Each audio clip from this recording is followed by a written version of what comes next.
Good morning student. आज हम start करने जा रहे हैं सॉल्यूशन का सेकेंड पार्ट, कॉन्जुगेटिव प्रॉपर्टीज। पिछले पार्ट में हमने पूरा कंसंट्रेशन टर्म्स को देख लिया था और आज के पार्ट में हम क्या करेंगे, कॉन्जुगेटिव प्रॉपर्टीज के बारे में पढ़ेंगे और कॉन्जुगेटिव प्रॉपर्टीज से रिलेटेड जो जो क्वेश्चंस आते हैं वो देख लेंगे। और अगर हम आज ही क्या करेंगे कि पीवाईक्यू मार्क्स में देखें तो हम जल्दी जल्दी क्या करते हैं, थोड़ा तेज से रिवीजन कर लेते हैं थ्योरी का, उसका पीवाईक्यू देख लेंगे। चलिए आज का कॉन्जुगेटिव प्रॉपर्टी में पहले कहते हैं properties of solution. Properties of solution में हम वो बात करें, पहला वेपर प्रेशर क्या होता है ये समझेंगे।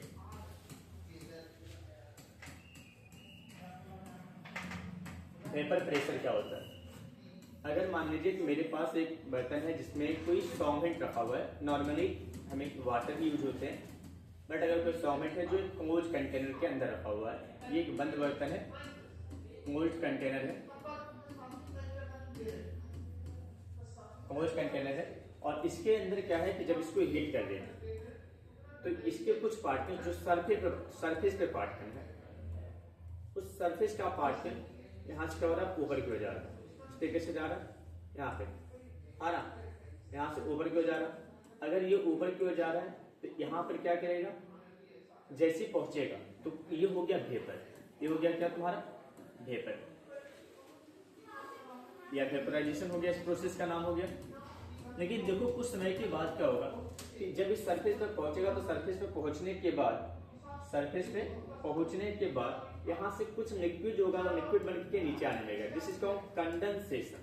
क्या हो जाएगा, इसको कहेंगे कंडेंसेशन। कंडेंसेशन है ना। एक समय ऐसा हो जाएगा, एक समय ऐसा हो जाएगा कि वेपराइजेशन बराबर जो प्रोसेस है वेपराइजेशन का, ये वेपराइजेशन का प्रोसेस जो हो जाएगा वो कंडेंसेशन के बराबर हो जाएगा।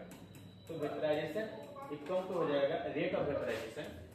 रेट ऑफ वेपराइजेशन जो होगा इक्वल हो जाएगा किसका, रेट ऑफ कंडेंसेशन का, रेट ऑफ कंडेंसेशन का।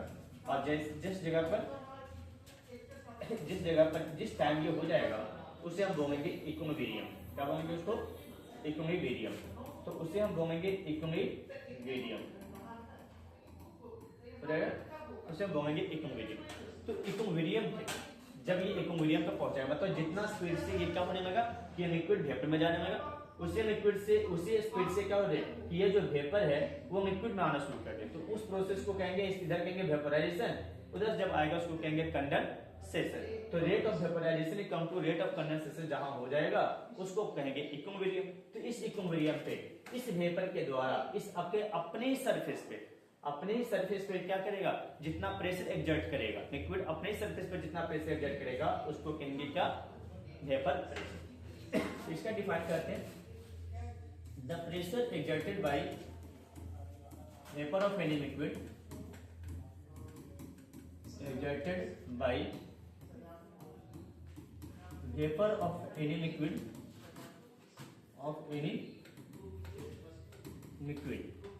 it's on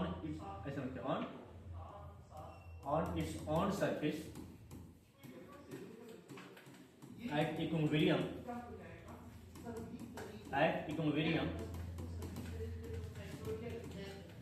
right। इक्विलिब्रियम पे हिंदी में देखना, हिंदी में इक्विलिब्रियम का होता है समाव्यवस्था। रखना तो भी हिंदी में लिखना कि इक्विलिब्रियम पर किसी द्रव का जो वाष्प होता है अपने ही सरफेस पर जितना दाब लगाता है, अपनी सतह पर जितना दाब लगाता है उसे वाष्प दाब कहा जाता है। उसे क्या कहा जाता है, वाष्प दाब कहा जाता है। कोई दिक्कत? तो यहाँ पर क्या हो जाएगा, वाष्प दाब आ जाएंगे। अब इसके बाद देखोगे यहाँ से आ जाएगा इक्विलिब्रियम, यहाँ तक कोई दिक्कत है क्या? नेक्स्ट हम अगर इससे बात करें तो यहाँ से अगर हम लेकर के बातें करते हैं तो नेक्स्ट बात मेरा जो आएगा वो आ जाएगा क्या, ये तो हो गया सर आपका वेपर प्रेशर। वेपर प्रेशर जो होता है सिर्फ और सिर्फ सरफेस पे डिपेंड करता है ना, कि सरफेस कितना बड़ा है। तो वेपर प्रेशर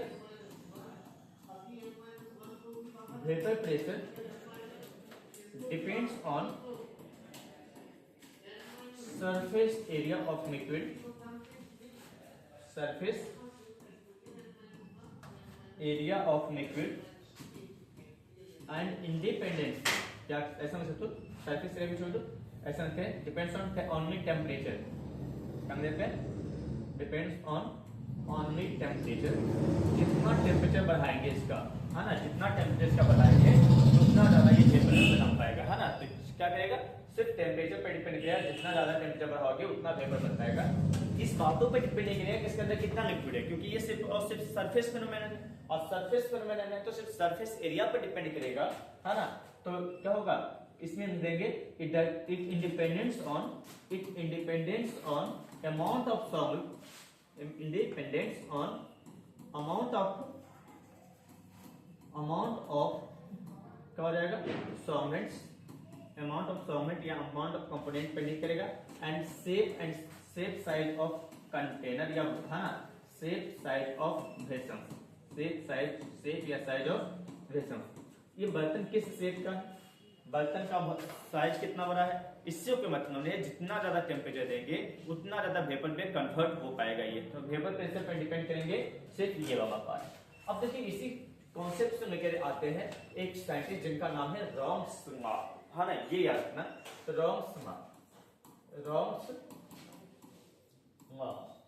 रॉम्समा क्या कहता है, लिखेंगे अकॉर्डिंग टू दिस लॉ, इस नियम के अनुसार, अकॉर्डिंग टू दिस लॉ। अब देखो ये क्या कहता है, पहले तो समझ लो रॉम्समा है क्या है कि एक सॉल्यूशन हमने बनाया, इस सॉल्यूशन में दो कंपोनेंट डाले, ए है ना, कौन है, ए भी है और इसमें बी भी है, इसमें क्या है, बी भी है। तो एक रेट एक बनाइक में दिखाया, अगर बनाइक वाले को हम एक्स ए मतलब ए का मोल फ्रैक्शन मान लेते हैं और इसको रेड वाले को एक्स बी कर देते हैं, इसका मोल फ्रैक्शन कर देते हैं। ये दोनों का दोनों जो है एक वोलेटाइल लिक्विड है, वोलेटाइल लिक्विड है।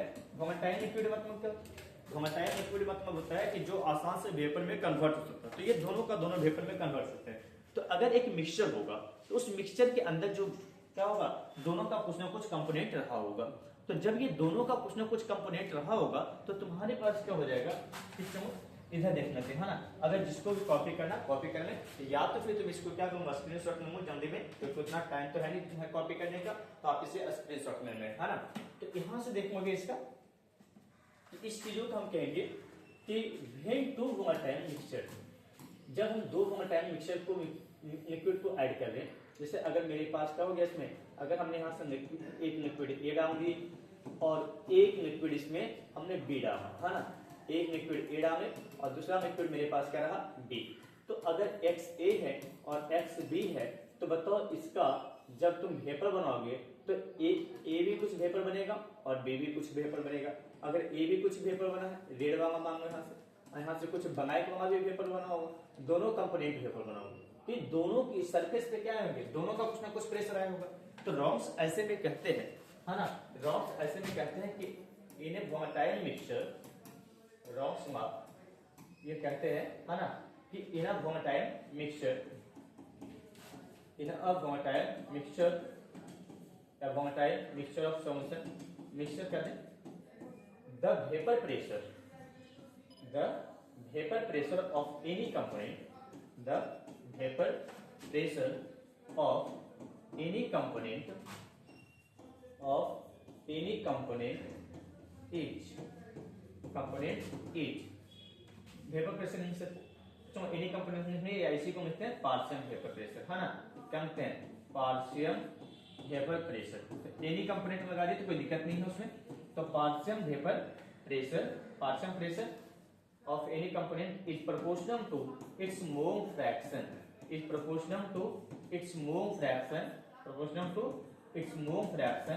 एट फिक्स्ड टेम्परेचर,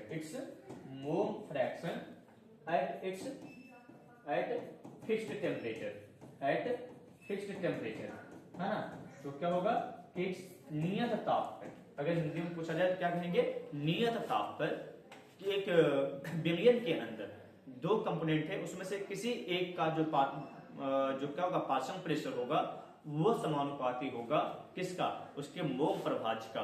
तो मोम प्रभाज का क्या होगा, समानुपाती होगा, उसे हम कहते थे रॉड समास। तो देखो इन्होंने क्या किया, दो कंपोनेंट था, तो ए का पार्शियल फ्रैक्शन निकाला, इन्होंने लिखा कि प्रोपोर्शनल है किसका, मोम फ्रैक्शन ऑफ ए का, एक्स ए का।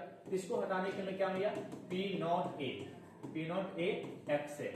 पी नॉट क्या था इसका, पी नॉट जो था vapour pressure of pure solvent था, vapour pressure of pure liquid है, ऑफ प्योर लिक्विड। क्योंकि सोचो जब हम अगर क्या करेंगे कि लिक्विड को इस तरीके से अकेले रखेंगे तो जो वेपर प्रेशर इसका बनेगा, एक है कि जब हमने लिक्विड को मिक्स कर दिया तो सरफेस पर तो क्या हो जाएगा, सरफेस पर कुछ बी लिक्विड भी आ जाएगा, इसमें वेपर प्रेशर में चेंजिंग आ जाएगी, है ना, वेपर प्रेशर में क्या आ जाएगा, चेंजिंग आ जाएगा। तो ये आ जाएगा तुम्हारा क्या, vapour pressure of pure liquid हो जाएगा पी नॉट ए।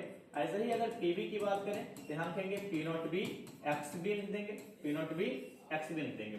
तो यहां से क्या हो जाएगा तुम्हारा, ये vapour pressure of pure liquid आ जाएगा, है ना। तो सोचो अगर सॉल्यूशन क्या लिखते हैं, टोटम, टोटम को कहते हैं solution, vapour pressure of solution, है ना, क्या लिख रहे हैं, वेपर प्रेशर ऑफ सॉल्यूशन की अगर बात कर रहे हैं तो वेपर प्रेशर ऑफ सॉल्यूशन जो होगा वो होगा P A plus P B, क्या हो जाएगा तुम्हारा, P A plus P B. तो P A plus P B, तो पी ए का फॉर्मूला कितना हो गया, पी नॉट ए एक्स से प्लस कितना हो जाएगा, P not B X B, इस टाइप से आ जाएगा, है ना। एक बात तो ध्यान देना कि रॉड्समा जो होता है वो वर्क करता है सिर्फ डायल्यूट सॉल्यूशन के लिए, किसके लिए काम होता है, फॉर ओनली डायल्यूट सॉल्यूशन के लिए काम करता है, ओनली डायल्यूट सॉल्यूशन के लिए काम करता है ना। यहाँ पे डायल्यूट सॉल्यूशन से रिलेटेड बात करेगा।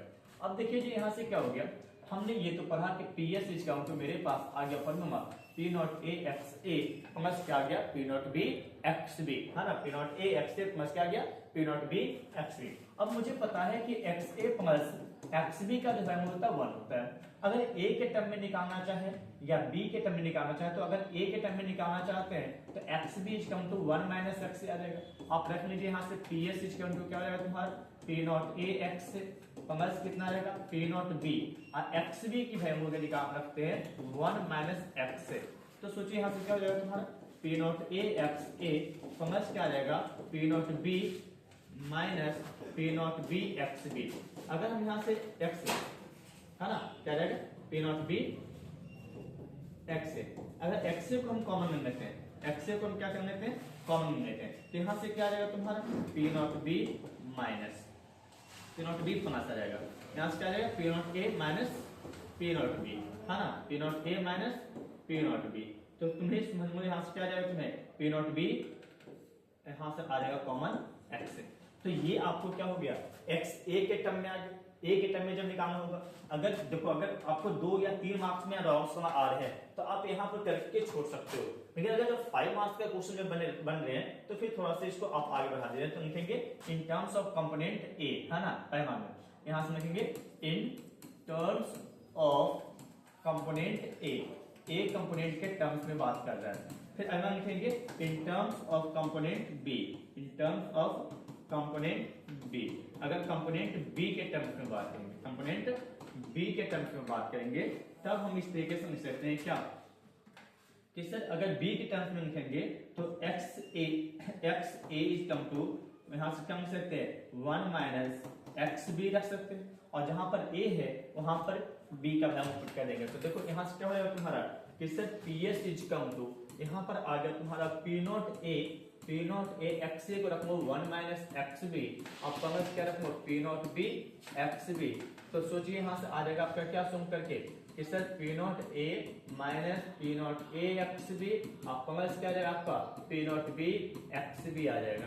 तो आपको अगर यहाँ से क्या करना है, यहाँ से अगर पी नॉट ए माइनस लिखना है और एक्स बी को कॉमन कर लेते हैं तो यहाँ पे क्या आ जाएगा तुम्हारा P not A minus P not B आ जाएगा, है ना। तो इस टाइप से, तो अगर आपको 2 नंबर का पूछ रहा है तो 2 नंबर में आप रॉड्समा को यहाँ तक लेकर के आइए, हाँ यहाँ तक। अगर 5 मार्क्स का पूछ रहा है तो आगे बढ़ जाना है, तो यहाँ तक चले आ जाना है इसमें। तो ये हो गया आपका रॉड्समा, है ना। रॉड्समा का एक ग्राफ भी आता है, बहुत फेमस ग्राफ है। देखिए क्या है, ये ग्राफ इस टाइप से बनाया जाता है, इस टाइप से बनाते हैं इसको कि एक तरफ मान लिया जाए एक्स ए 0 है और एक्स बी 1 है, और एक तरफ क्या होता है कि एक्स ए 1 हो जाता है, एक्स बी 0 हो जाता है। तो सोचो अगर यहाँ से अगर एक्स बी की ग्राफ बनाए, एक्स ए यहाँ पर मैक्सिमम है, एक ग्राफ ऐसा बन जाएगा और एक इस टाइप से बन जाएगा, है ना। अच्छा ये दोनों बराबर नहीं रखना, क्योंकि दोनों सॉल्यूशन का जो वेपर प्रेशर वो एक जैसा नहीं होगा। अगर हाँ हो सकता है 50-50 आया तो ऐसा हो सकता है। तो ये आ जाएगा PA बराबर P नॉट AXA, और ये आ जाएगा PB equal to P not BXB, है ना। और इसकी जो ग्राफ आते हैं ये इस टाइप से रहते हैं, जो PS हो जाता है PS equal to P not AXA plus क्या आएगा तुम्हारा P नॉट BXB। ये इस टाइप से ग्राफ आ जाएंगे। तो ये रॉड्स में पूरा अगर बनाना 5 मार्क्स का, तो आप ये पूरा चीजों को बना सकते हैं, जहां पर वेपर प्रेशर है ना और मोल फ्रैक्शन के बीच में ग्राफ है। इसके बीच में वेपर प्रेशर और मोल फ्रैक्शन के बीच में ग्राफ है, और ये ग्राफ इस टाइप से आते हैं। तो आप जल्दी से इसका स्क्रीनशॉट ले लीजिए, हम इसको क्या कहते हैं आगे बढ़ते हैं इसमें। नेक्स्ट यहां से आ जाते हैं। तो आज हमने बात कर ली है लॉन्ग पर। दूसरी बात है सर हेनरी लॉ। क्या क्या है तुम्हारा हेनरी लॉ। हेनरी क्या कहते हैं ये समझो। हेनरी लॉ, हेनरी कहते हैं कि देखिए अगर मेरे पास क्या है एक लिक्विड है, मेरे पास एक लिक्विड है, इस लिक्विड में यहाँ पर कुछ गैसेस प्रेजेंट है, मान लो ABC कोई गैस प्रेजेंट है ना, ABC कोई गैस प्रेजेंट है।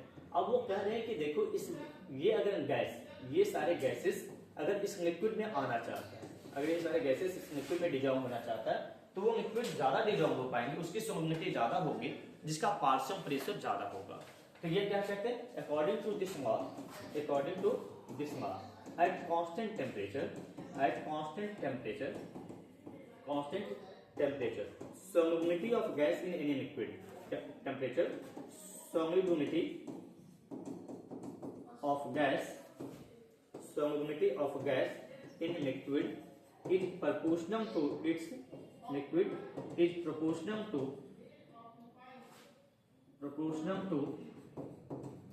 its partial pressure, जिसका पार्शियल प्रेशर ज्यादा होगा। देखो टोटल प्रेशर की बात नहीं कर रहा है, क्या कर रहा है कि जिसका अगर मिक्सचर ऑफ गैसेस उसमें से जिस गैस का पार्शियल प्रेशर ज्यादा होगा उसकी सॉल्युबिलिटी ज्यादा होगी। तो पहले तो ये लिखते हैं कि क्या होगा पार्शियल प्रेशर ऑफ ए, मान लो ए या बी या कुछ भी मान लो, partial pressure of gas proportional होगा molar mass of gas, mass of gas का। फिर बाद में इसी को सुधारते हैं, और वो सुधारते नहीं मतलब इसी को चेंज करते हैं, वो कहते हैं मास ऑफ गैस के अनुसार से देखा जाए तो ठीक है, और मोल फ्रैक्शन पर भी डिपेंड कर जाएगा। तो प्रेशर ऑफ गैस प्रोपोर्शनल हो जाएगा किसका मोल फ्रैक्शन ऑफ गैस का, है ना। और जब यहाँ से क्या करते हैं इसको हटाते हैं, तो हटाने के लिए कांस्टेंट यूज करते हैं KH, और ये हो गया X। तो P बराबर KHX एक इनका फॉर्मूला आ जाता है KHX। KH is Henry constant, KH क्या हो जाएगा इज हेनरी कांस्टेंट हो जाएगा ना, ये हेनरी कांस्टेंट। अगर एक चीज ध्यान देना, KH डिपेंड करता है नेचर ऑफ साउंड पे, KH डिपेंड्स ऑन क्या हो जाता है, KH डिपेंड्स ऑन क्या हो जाता है नेचर ऑफ साउंड, इस पे डिपेंड कर जाता है KH का वैल्यू।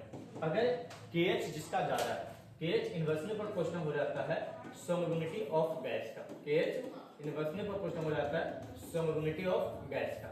जितना अगर KH का वैल्यू ज्यादा होगा उसकी सॉल्युबिलिटी उतना ही कम जाएगी, है ना। जिस गैस का क्या होगा KH की वैल्यू ज्यादा होगा, हेनरी कांस्टेंट की वैल्यू ज्यादा होगी, उसकी सॉल्युबिलिटी उतना ही कम होगा।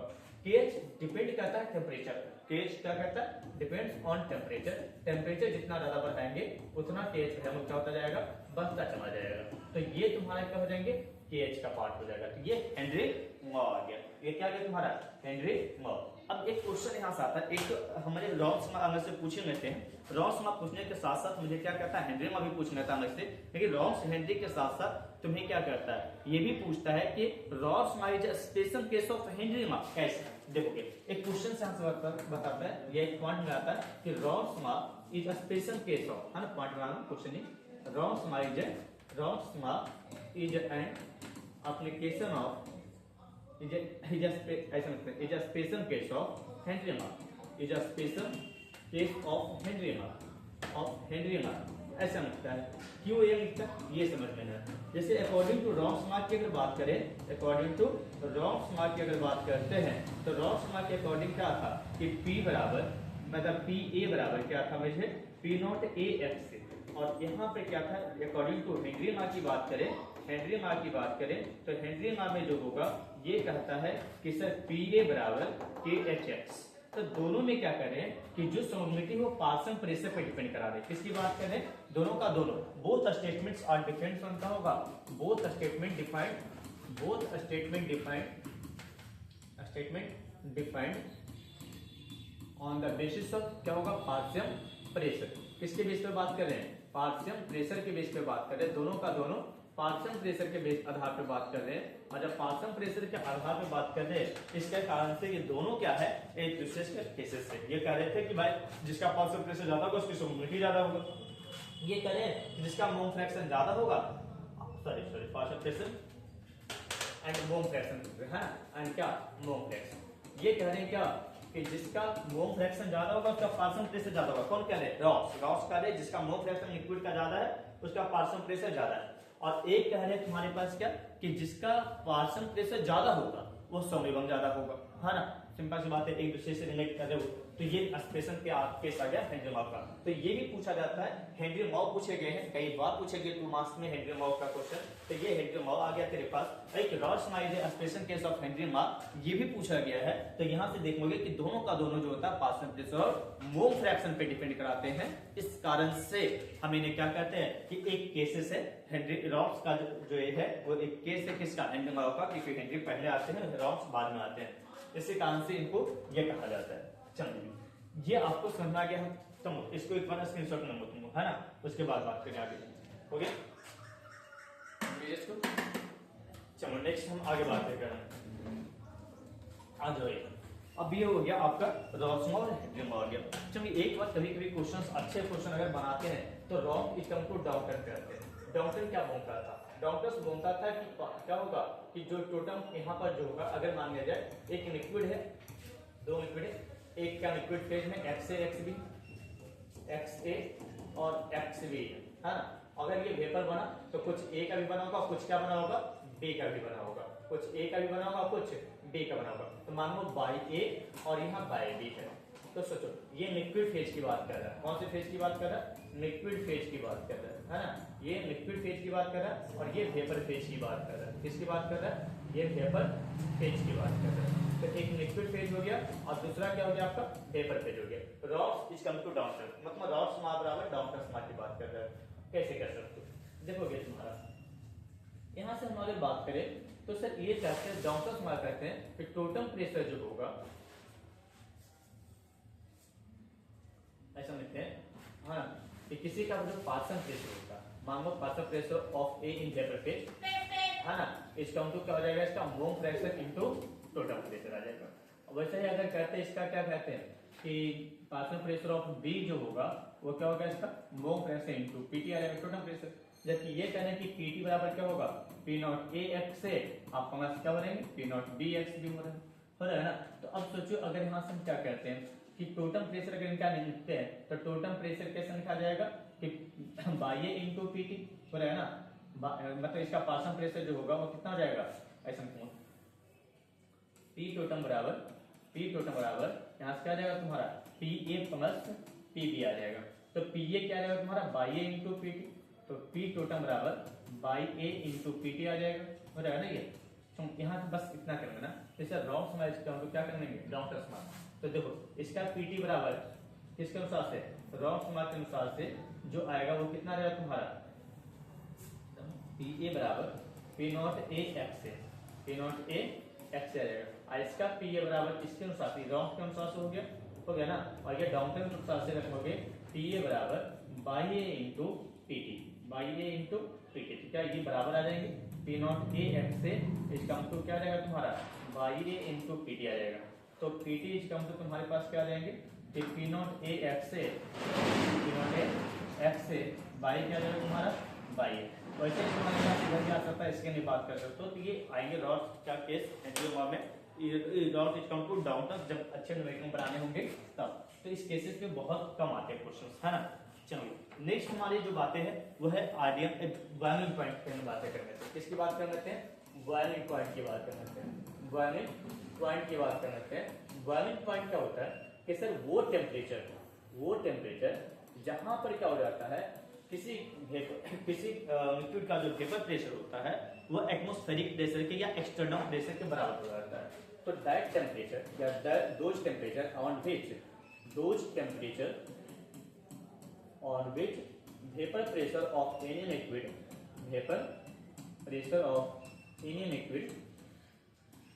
Liquid is similar to atmospheric pressure. Liquid is similar to external pressure.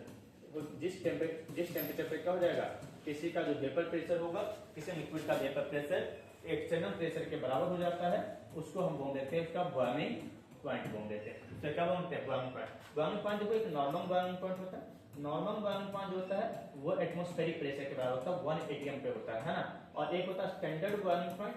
Standard boiling point जो होता है वो एक बार जब हो जाते हैं उसके बराबर हो जाते हैं। एक नॉर्मल बॉइलिंग पॉइंट 1 atm पे हो जाएगा और स्टैंडर्ड बॉइलिंग पॉइंट 1 बार पे आ जाएगा। चलो ये तो आ गया आपका boiling point.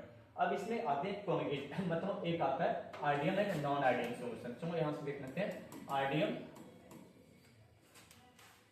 And non RDM solution. देखोगे यहां से डिफरेंस आता है आरडीएम और नॉन आरडीएम के बीच में। एग्जाम में आता है आरडीएम और नॉन आरडीएम के सॉल्यूशन के बीच में डिफरेंस लिखने के लिए आता है। तो आरडीएम क्या होता है?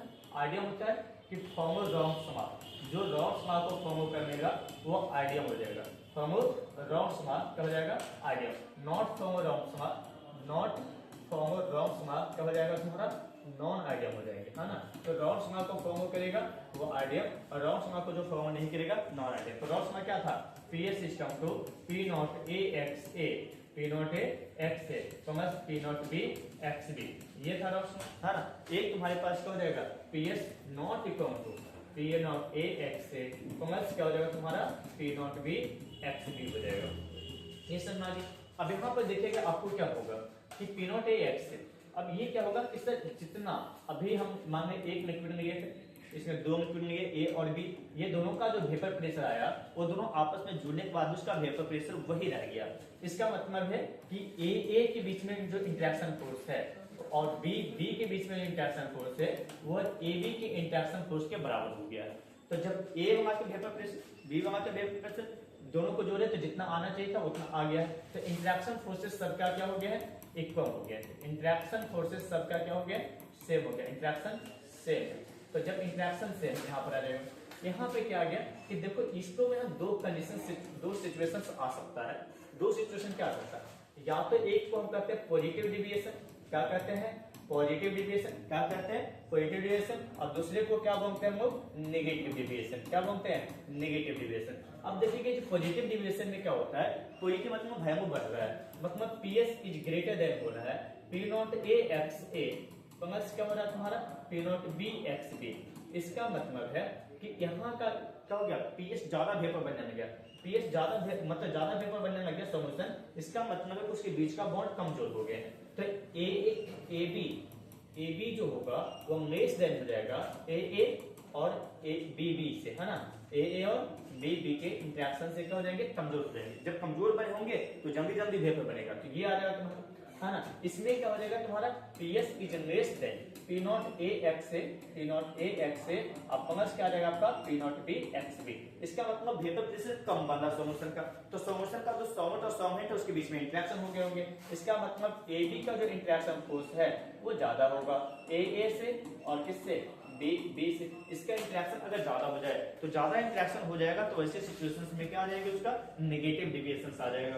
अब यहाँ पर देखोगे, यहाँ पर जो एग्जांपल है वो ध्यान देना, क्योंकि एग्जांपल से ऑब्जेक्टिव आ जाते हैं, है ना। एग्जांपल से क्या हो जाता है? ऑब्जेक्टिव आ जाता है। तो यहाँ पर याद करना कि सेम फैमिली से आ जाए, सेम फैमिली से आ जाए। जैसे कैसे कर सकते हो कि मेरे पास बेंजीन है, क्या है? बेंजीन है, और बेंजीन के साथ टॉमिन आ गया, बेंजीन के साथ क्या आ गया? टॉमिन। तो बताइए बेंजीन क्या होता है? बेंजीन इस टाइप से बने होते हैं, इसके ऊपर एक CH3 एरोमेटिक ये भी हो गया और ये भी एरोमेटिक हो गया, तो ये बेंजीन और टॉमिन आ गया, तो ये आ जाएगा तुम्हारे पास। इसके बाद आ सकता है जैसे अगर मान लीजिए मिथाइल क्लोराइड है CH3Cl और यहाँ पर आ गया से मिथाइल ब्रोमाइड, तो ये भी दोनों सेम फैमिली से आते हैं, हाइड्रोजन फैमिली से आ जाते हैं। अगर मेरे पास है C2H5OH और यहाँ पर भी क्या है तुम्हारा? C2H5OH, तो ये सेम फैमिली से आ गया। ये चीजें ध्यान देना। इसके अलावा देखोगे इसमें डेल्टा H मिक्स जो होगा वो हमेशा क्या होगा? डेल्टा H मिक्स जो होगा वो 0 हो जाएगा, बराबर हो जाएगा 0 के, और डेल्टा V मिक्स जो होगा वो भी बराबर होगा 0 का। अच्छा इसमें देखिएगा, इसमें क्या लिखा? लिक्विड ऑफ अपोजिट नेचर रखेंगे, लिक्विड ऑफ अपोजिट नेचर रखेंगे, अपोजिट नेचर के लिक्विड के बीच में जो आएगा वो यहाँ पर आ जाएगा, अब लिक्विड ऑफ अपोजिट नेचर रखेंगे।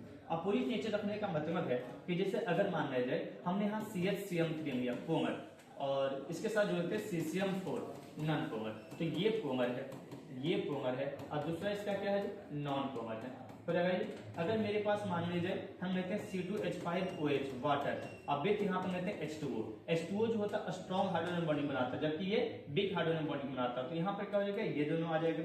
इसके अलावा हम अगर बात कर दे तो मेरे पास क्या होगा, C2H5OH अब विद CCm4 में लेते हैं, तो यहाँ पे क्या हो गया, नॉन पोमर हो गया, ये पोमर हो गया। तो इस तरीके से अपोजिट नेचर का जब लिक्विड रहेगा तो वो तुम्हें शो करेगा क्या, पॉजिटिव डिविएशन। अच्छा, पॉजिटिव डिविएशन में क्या होगा कि डेल्टा H मिक्स जो होंगे वो ग्रेटर देन 0 हो जाएंगे, डेल्टा V मिक्स क्या हो जाएगा, लेस देन 0 हो जाएगा, तो ये भी क्या हो जाएगा तुम्हारा, ग्रेटर देन 0 हो जाएगा, ग्रेटर देन क्या हो जाएगा, 0 हो जाएगा, delta V mix greater than 0 हो जाएगा। अब इसमें देखो, इसमें क्या रहेगा कि इस स्ट्रॉन्ग अट्रैक्शन बिटवीन लिक्विड आ जाएगा, स्ट्रॉन्ग अट्रैक्शन बिटवीन लिक्विड आ जाना चाहिए, स्ट्रॉन्ग अट्रैक्शन बिटवीन लिक्विड आ जाना चाहिए। तो लिक्विड के बीच में अगर एक स्ट्रॉन्ग अट्रैक्शन आएगा तो क्या आ सकता है, जैसे जहां पर एसिड बेस दिखाई दे दे, तुम्हें एसिड बेस दिखाई दे दे, अगर एसिड बेस दिखाई दे रहा है तो वहां पर क्या होंगे, कोई भी एसिड बेस वाला पोर्शन जो होगा ये दिख जाएगा, जैसे फिनॉल, फिनॉल हो गया तुम्हारा एसिड, यहाँ पर C2H5OH आ गया, ये बेसिक आ जाएंगे, तो ये रिएक्शन हो जाएगा यहाँ से। अगर मेरे पास क्या हो जाता है, HCl आ जाते हैं, इसके साथ NaOH आ जाता है ना, NH3 आ जाता है जो बिग बेस है, अब वहां से HCl आ जाती है, CH3COOH आ जाते हैं, है ना, क्या जाते हैं, CH3COOH आ जाता है, CH3COOH आ जाता है। अच्छा, फिनॉल और एनिमीन आ सकता है ना, क्या हो सकते हैं, फिनॉल और एनिलीन आ सकता है। फिनॉल जो होता है वो क्या होता है तुम्हारा, एसिडिक होता है और ये बेस होता है। अच्छा सोचो, इसमें जो हो जाएंगे, चलिए कॉपी करने में उसके बाद बता, इसमें थोड़ा सा और लिखते हैं, हो गया, इसको थोड़ा सा और हम देखो, इसको थोड़ा सा इधर लिखते हैं और इसको और लिखते हैं, है ना, इस तरीके से। तो सोचिए यहाँ पर हम थोड़ा क्या कर लेते हैं, इसको इस टाइप से कर लेते हैं कि यहाँ क्या हो गया कि इसका जो डेल्टा H मिक्स होगा वो delta H mix less than 0 हो जाएंगे, और डेल्टा V मिक्स भी क्या हो जाएगा तुम्हारा, वॉल्यूम जो आएगा वो भी कम जाएगा। इसके अलावा इसमें और याद रखने की चीजें हैं, तो दो चीजें और है, सबके लिए जितने भी पढ़े आइडियम नॉन आइडियम सबके लिए जो डेल्टा S होगा, इंट्रोपी होगा मिक्सचर का, वो हमेशा ग्रेटर देन 0 हो जाएगा, क्योंकि जब भी एक से ज्यादा कंपोनेंट मिलते हैं तो उसकी इंट्रोपी बढ़ जाती है। और दूसरा जो डेल्टा G मिक्स है सबके लिए क्या हो जाएगा, लेस देन 0 हो जाएगा, और सॉल्यूशन के अंदर, है ना, सारे सॉल्यूशन के अंदर। तो ये तुम्हारे पास क्या हो जाएगा, एक 2 नंबर का या 2 नंबर का एक क्वेश्चन आ जाता है जहां पर आता है right a difference between idiom and non idiom solution, है ना, राइट अ डिफरेंस बिटवीन क्या होगा, idiom and non idiom solutions. तो वैसे कंडीशंस में इसका ग्राफ यहाँ पर दिख जाएंगे तुम्हें। अब देखो दोनों की ग्राफ देखोगे, अगर हम पहले देखते हैं पॉजिटिव डिविएशन का, किसका हम करें, पॉजिटिव डिविएशन, चलो हम ग्राफ उसके नीचे क्या देते हैं, है ना,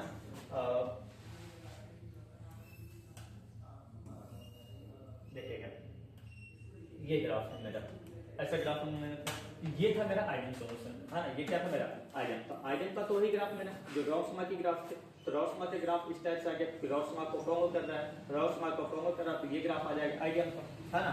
इसकी ग्राफ अगर लोगी, इसके ग्राफ में तुम्हारा क्या आएंगे, पॉजिटिव डिविएशन है, तो देखो नॉर्मली रॉसमा ऐसा होना चाहिए था, नॉर्मली रॉसमा इस टाइप होना चाहिए था, लेकिन इसकी पॉजिटिव डिविएशन है, इसका मतलब वैल्यू थोड़ा सा रॉसमा से ज्यादा आएगा, तो ये आ जाएंगे इसके पॉजिटिव डिविएशन, ये आ जाएगा, इसका ये आ जाएगा, हो जाएगा, ऐसा देखेंगे। इसमें क्या होगा तुम्हारा नेगेटिव डिविएशन की बात करें तो डिविएशन थोड़ा नेगेटिव हो जाएंगे, तो यहाँ से एक इस तरीके से बन गया, एक इस तरीके से बन गया, एक ऐसा बन गया, इसका नेगेटिव डिविएशन शो करना है, फिर एक इधर चला जाएगा, दूसरा इधर चला जाएगा, और तीसरा ये ऐसा आ जाएगा, ये नेगेटिव डिविएशन।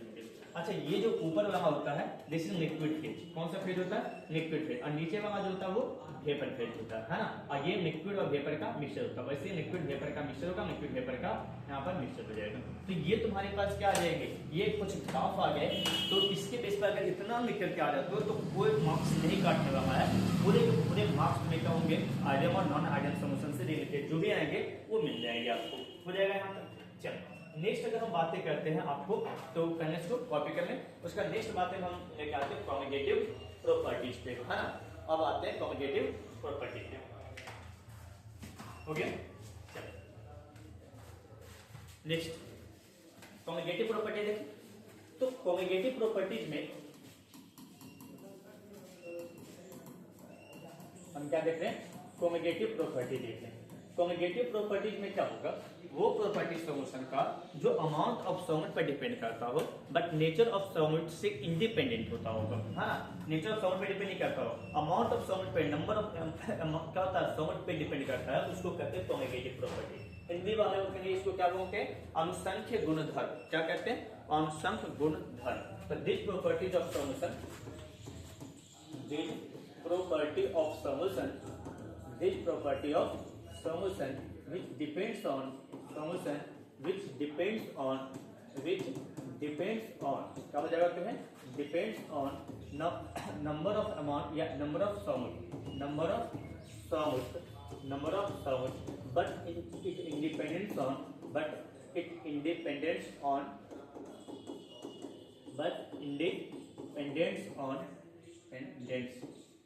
क्या हो जाएगा तुम्हारा नेचर ऑफ सॉल्वेंट, है ना, नेचर ऑफ सॉल्वेंट। देखोगे तो ये होता है कॉन्जुगेटिव। अच्छा ये तो डिपेंड करता है किसके ऊपर, डिपेंड करता है सॉल्वेंट के ऊपर, लेकिन इसकी प्रॉपर्टी का इफेक्ट जो आता है, वो प्रॉपर्टी जो शो करता है वो शो करता है किस पे, सॉल्वेंट पे। किस पे शो करता है, सॉल्वेंट पे शो करता है। तो मेरे पास चार कॉन्जुगेटिव प्रॉपर्टी है।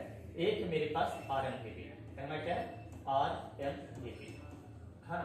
दूसरा क्या है मेरे पास, दूसरा है मेरे पास EVP, innovation of boiling point. एक को कहते हैं relative moulding in vapour pressure. ये खुद में एक क्वेश्चन आता है ना कि what is conjugative property and it's type, उसका टाइप बताइए। तो क्या होगा, relative moulding in vapour pressure, ये आ जाएगा आपको। दूसरा आ जाएगा आपका क्या, इनोवेशन ऑफ बॉइलिंग पॉइंट। क्या आ जाएंगे यहाँ से, इनोवेशन ऑफ बॉइलिंग पॉइंट, ये आ जाएंगे आपके इनोवेशन ऑफ बॉइलिंग पॉइंट, यहाँ से आ जाएगा। तीसरा आपके पास आ जाएगा DFP, depression in freezing point, DFP depression in freezing point, depression in freezing point, ये आ गया। चौथा जो आपको आता है, ये चौथा आपके पास आता है ऑस्मोटिक प्रेशर। क्या आता है, ऑस्मोटिक प्रेशर। तो ये आपके पास क्या आ जाएंगे, ये आपका आ गया चार कॉन्जुगेटिव प्रॉपर्टीज आ गए। ये चार कॉन्जुगेटिव प्रॉपर्टी को बात करते हैं। इससे पहले थोड़ा सा एक और चीजें लेके चलते हैं, जिस पहले बातें कर रहे थे सारे का, हाँ। पहला है RMPP, relative moulding in vapour pressure. ये क्या होता है, RMPP में जब हम कोई एक सॉल्यूशन, मेरे पास कोई सॉल्यूशन है ना, मेरे पास कोई एक सॉल्यूशन है, उस सॉल्यूशन के अंदर हम जोड़ लें NVS। क्या जोड़ लें, NVS। NVS क्या होता है, NVS होता है नॉन वोलेटाइल सॉल्वेंट। क्या होता है इसमें, non volatile solvent. Non volatile solvent किसको कहते हैं, वो सॉल्वेंट जो आसान से वेपर में कन्वर्ट नहीं होता है। तो सोचो यहाँ से अगर हम इसको क्या कर दिए कि इसमें कुछ नॉन वोलेटाइल सॉल्वेंट ऐड किए, जब नॉन वोलेटाइल सॉल्वेंट ऐड करेंगे तो सरफेस पर भी क्या हो जाएगा, सरफेस पर भी क्या हो जाएंगे, सरफेस पर भी ऑक्युपाइड करेगा। और जब सरफेस पर पार्टिकल ऑक्युपाइड करेगा तो बताओ vapour pressure of solution decrease करेगा नहीं करेगा। तो इसमें क्या होता है, क्या आफ्टर एडिंग, या ऐसा लगता है, हाँ, after adding of non volatile solvent, जो नॉन वोलेटाइल सॉल्वेंट होता है, non volatile solvent, after adding of non volatile solvent, vapour pressure of solution, vapour pressure of solution क्या हो जाता है, डिक्रीज हो जाता है। Vapour pressure of solution decrease हो जाता है। तो जब vapour pressure of solution decrease हो जाएगा तो वैसे कंडीशंस में हम क्या कहेंगे कि मोलिंग इन वेपर प्रेशर। तो देखो PS जो होगा, प्रेशर ऑफ सॉल्यूशन जो होगा, कम होगा किससे, विथ रिस्पेक्ट टू सॉल्वेंट में देते हैं ना, क्या हो जाएगा, विथ रिस्पेक्ट टू सॉल्वेंट। तो सॉल्वेंट के रिस्पेक्ट में अगर डिक्रीज हो जाए तो उसके मोलिंग इन वेपर प्रेशर का, तो मोलिंग कितना होगा, कितना घटा होगा, कितना घटा होगा, ये कैसे निकालेंगे, मोलिंग इन वेपर प्रेशर कैसे निकालेंगे। तो जो सॉल्वेंट का प्रेशर होता है, सॉल्वेंट का प्योर प्रेशर कितना मान देते हैं, प्योर होते, और माइनस उसमें क्या करेंगे, PS। तो ये आ जाएगा इसका। अब कहते हैं RMVP, मतलब रिलेटिव करना है, किसके रिलेटिव करना है, तो प्योर सॉल्वेंट का, तो P0A minus PS upon P0A। ये जो भी होगा, A अगर सॉल्वेंट होगा इसमें, A यहाँ पर क्या है, सॉल्वेंट, A सॉल्वेंट। अच्छा चलिए इसकी बातें आगे हम करें तो लेके चलना थोड़ा सा आगे, यहां से देखते जाओगे कि तुम्हारा क्या हो जाएगा। अगर यहां से हम इसको लेके चलते,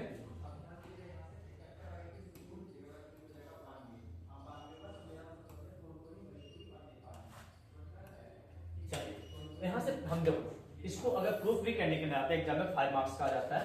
तो R M V P is come to R M V P is come to हमने क्या पढ़ा P not A minus P S. P S का फॉर्मूला क्या होता था? तो P not A X A plus P not B X B P not B X by यहाँ क्या हो गया पी नॉट ए।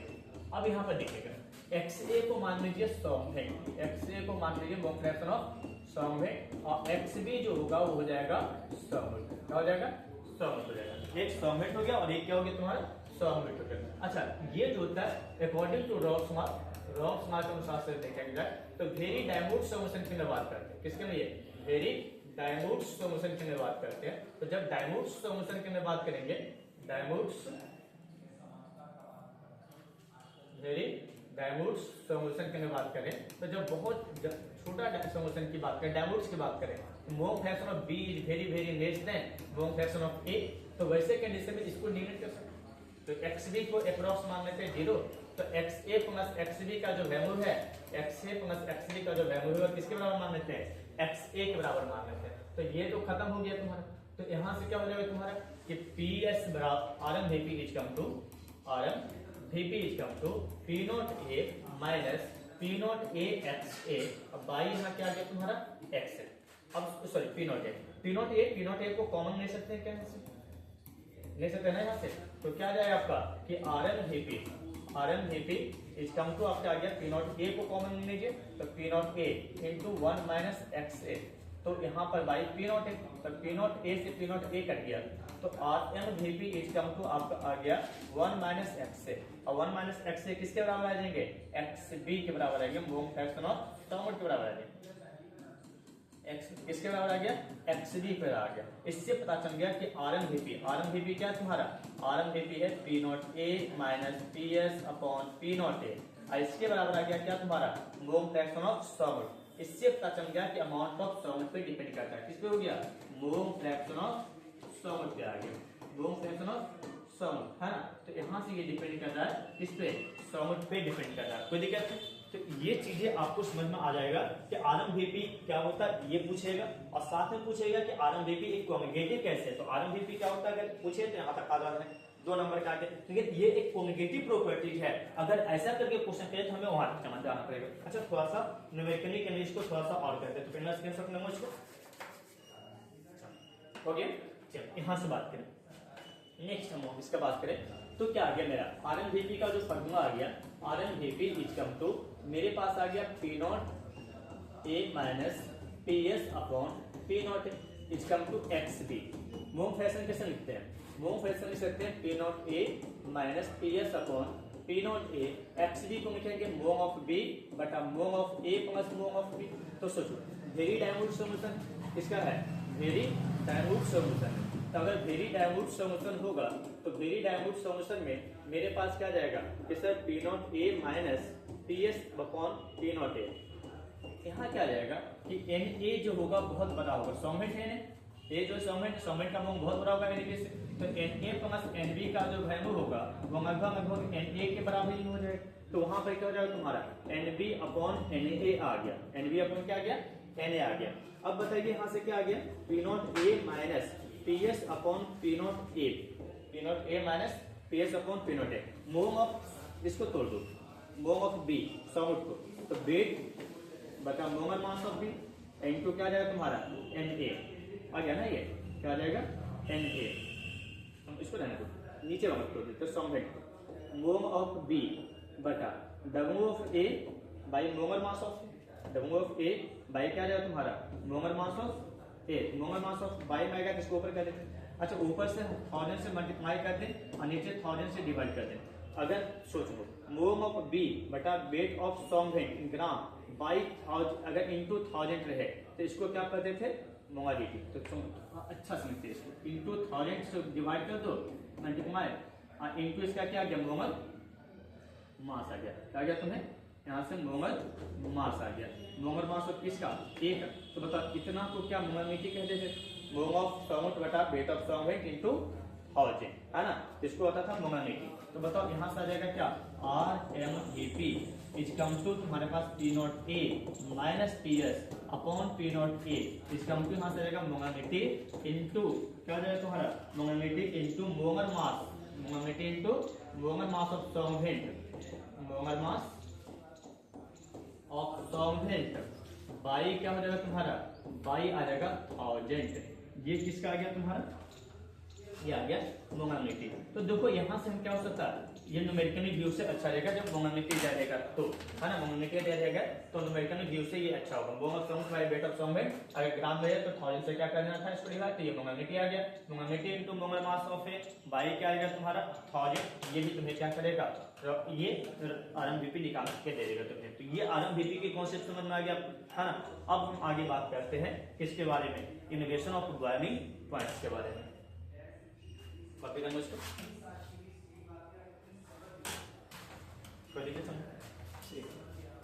चलो देख नेक्स्ट है innovation of boiling point. Innovation of boiling point, innovation मतलब होता बढ़ जाना। तो सोचो नॉर्मल अगर कोई लिक्विड था, इस लिक्विड का जो बॉइलिंग पॉइंट होगा,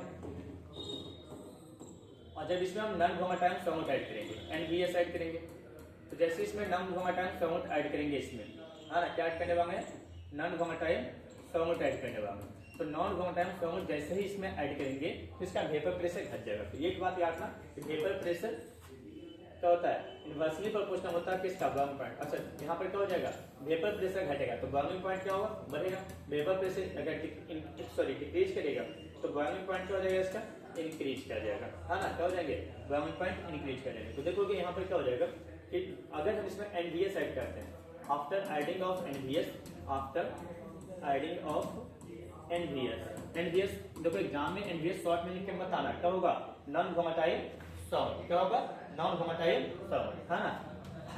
then vapour pressure of solution decreases, vapour pressure of solution decreases, है ना। इसका वेपर प्रेशर क्या हो जाएगा, घट जाएगा।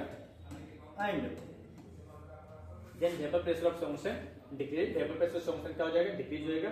And its boiling point increases, and its boiling point increases, इसकी बॉइलिंग पॉइंट क्या हो जाएगा, बढ़ जाएगा। And its boiling point increases, इसके बॉइलिंग पॉइंट बढ़ेंगे। और अगर इसकी बॉइलिंग पॉइंट बढ़ जाता है तो उसको कहते हैं इनोवेशन इन बॉइलिंग पॉइंट। इसका क्या हो जाएगा तुम्हें, इनोवेशन इन बॉइलिंग पॉइंट। तो इनोवेशन इन बॉइलिंग पॉइंट। अब सोचो कितना बढ़ेगा, तो अगर मान लिया जाए इसका जो प्योर वाला होता है T0B से लिखते हैं इसको, boiling point of pure liquid of pure solvent, pure solvent, ठीक है। और TB लिखते हैं boiling point of solution, boiling point of solution, कोई दिक्कत है, यहाँ से लिखते हैं। तो अब यहाँ से लिखेंगे क्या, ज्यादा था उससे कम, क्या हो गया, कम से ज्यादा हो गया, तो TB minus T0B, TB minus T0B, इसको लिखेंगे डेल्टा TB। इसी डेल्टा TB को कहेंगे EBP, क्या लिखेंगे, EBP। लेकिन ये एक इनोवेशन ऑफ बॉइलिंग पॉइंट जो है ये कॉन्जुगेटिव है, कैसे पता चलेगा, तो लिखते हैं, देखो हम यहाँ पे ज्यादा कुछ नहीं करते, हम यहाँ पे लिखते हैं सिंपल डेल्टा TB जो होता है प्रोपोर्शनल होता है मोलारिटी का, क्या होता है, मोलारिटी का। इसमें delta TB is come to KBM, है ना, KBM। KB जो है इसको कहते हैं मोलर इनोवेशन कांस्टेंट, क्या कहते हैं इसको, मोलर इनोवेशन कांस्टेंट। तो इससे ज्यादा बोर्ड में नहीं आ सकता, इनोवेशन कांस्टेंट यहाँ तक आ जाएगा, इसका कोई दिक्कत नहीं। यहाँ तक तुम्हें क्या हो सकता है, ये पूछा जा सकता है, इनोवेशन ऑफ बॉइलिंग पॉइंट, कोई दिक्कत है ना। तो यार ना बॉइलिंग पॉइंट कॉन्जुगेटिव नहीं है, कॉन्जुगेटिव कौन है, इनोवेशन इन बॉइलिंग पॉइंट है। सिर्फ बॉइलिंग पॉइंट पूछेगा तो कॉन्जुगेटिव नहीं होगा, जब बॉइलिंग पॉइंट बढ़ेंगे तब जाकर कॉन्जुगेटिव होगा। इसकी एक ग्राफ आती है, देखो इस ग्राफ को इस तरीके से बनाते हैं, है ना, इस तरीके से लेते थे। ये जो होता था vapour pressure of pure solvent, ये वेपर प्रेशर, और ये मोम फ्रैक्शन के बीच का होता है, या मोम के बीच का होता है। ये वेपर प्रेशर था, ये वेपर प्रेशर। अगर एक फिक्स प्रेशर लेते हैं, एक ऑफ सॉल्यूशन है, ये ऑफ सॉल्यूशन है, और ये of pure solvent, pure solvent है ना। और देखो यहाँ से हम क्या करते थे, एक ग्राफ लिखना करते थे, तो इसका सॉरी ये टेम्परेचर का ग्राफ होगा, वेपर प्रेशर और टेम्परेचर का ग्राफ होगा। तो इसका एक टेम्परेचर आ जाएगा, तो ये आ गया T0B, ये क्या आ गया तुम्हारा T0B, और ये हो गया क्या TB। तो बताओ ये बढ़ गया कि नहीं बढ़ गया, बढ़ गया ना। अगर ये बढ़ गया तो तुम्हारा क्या आ जाता है, डेल्टा TB हो जाएगा, ये ग्राफ आ जाएगा तुम्हारा इनोवेशन ऑफ बॉइलिंग पॉइंट का। जल्दी से इसको स्क्रीनशॉट ले लो, हमने क्या किया, इसको देख लिए इनोवेशन ऑफ बॉइलिंग पॉइंट। अगली बात करेंगे temperature in freezing point.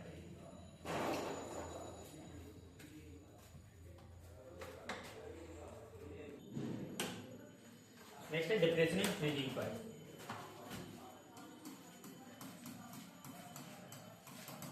Depression in freezing point, freezing point क्या हो जाता है? अगर मान लिया एक सॉल्यूशन है ना, एक हमने सॉल्वेंट लिया, एक प्योर लिक्विड ली, इसके अंदर NaBH ऐड करेंगे, फिर क्या ऐड करेंगे? NaBH, non volatile solvents add करेंगे। जैसे नॉन वोलेटाइल सॉल्वेंट्स ऐड करेंगे, इसका वेपर प्रेशर क्या हो जाएगा? घट जाएगा।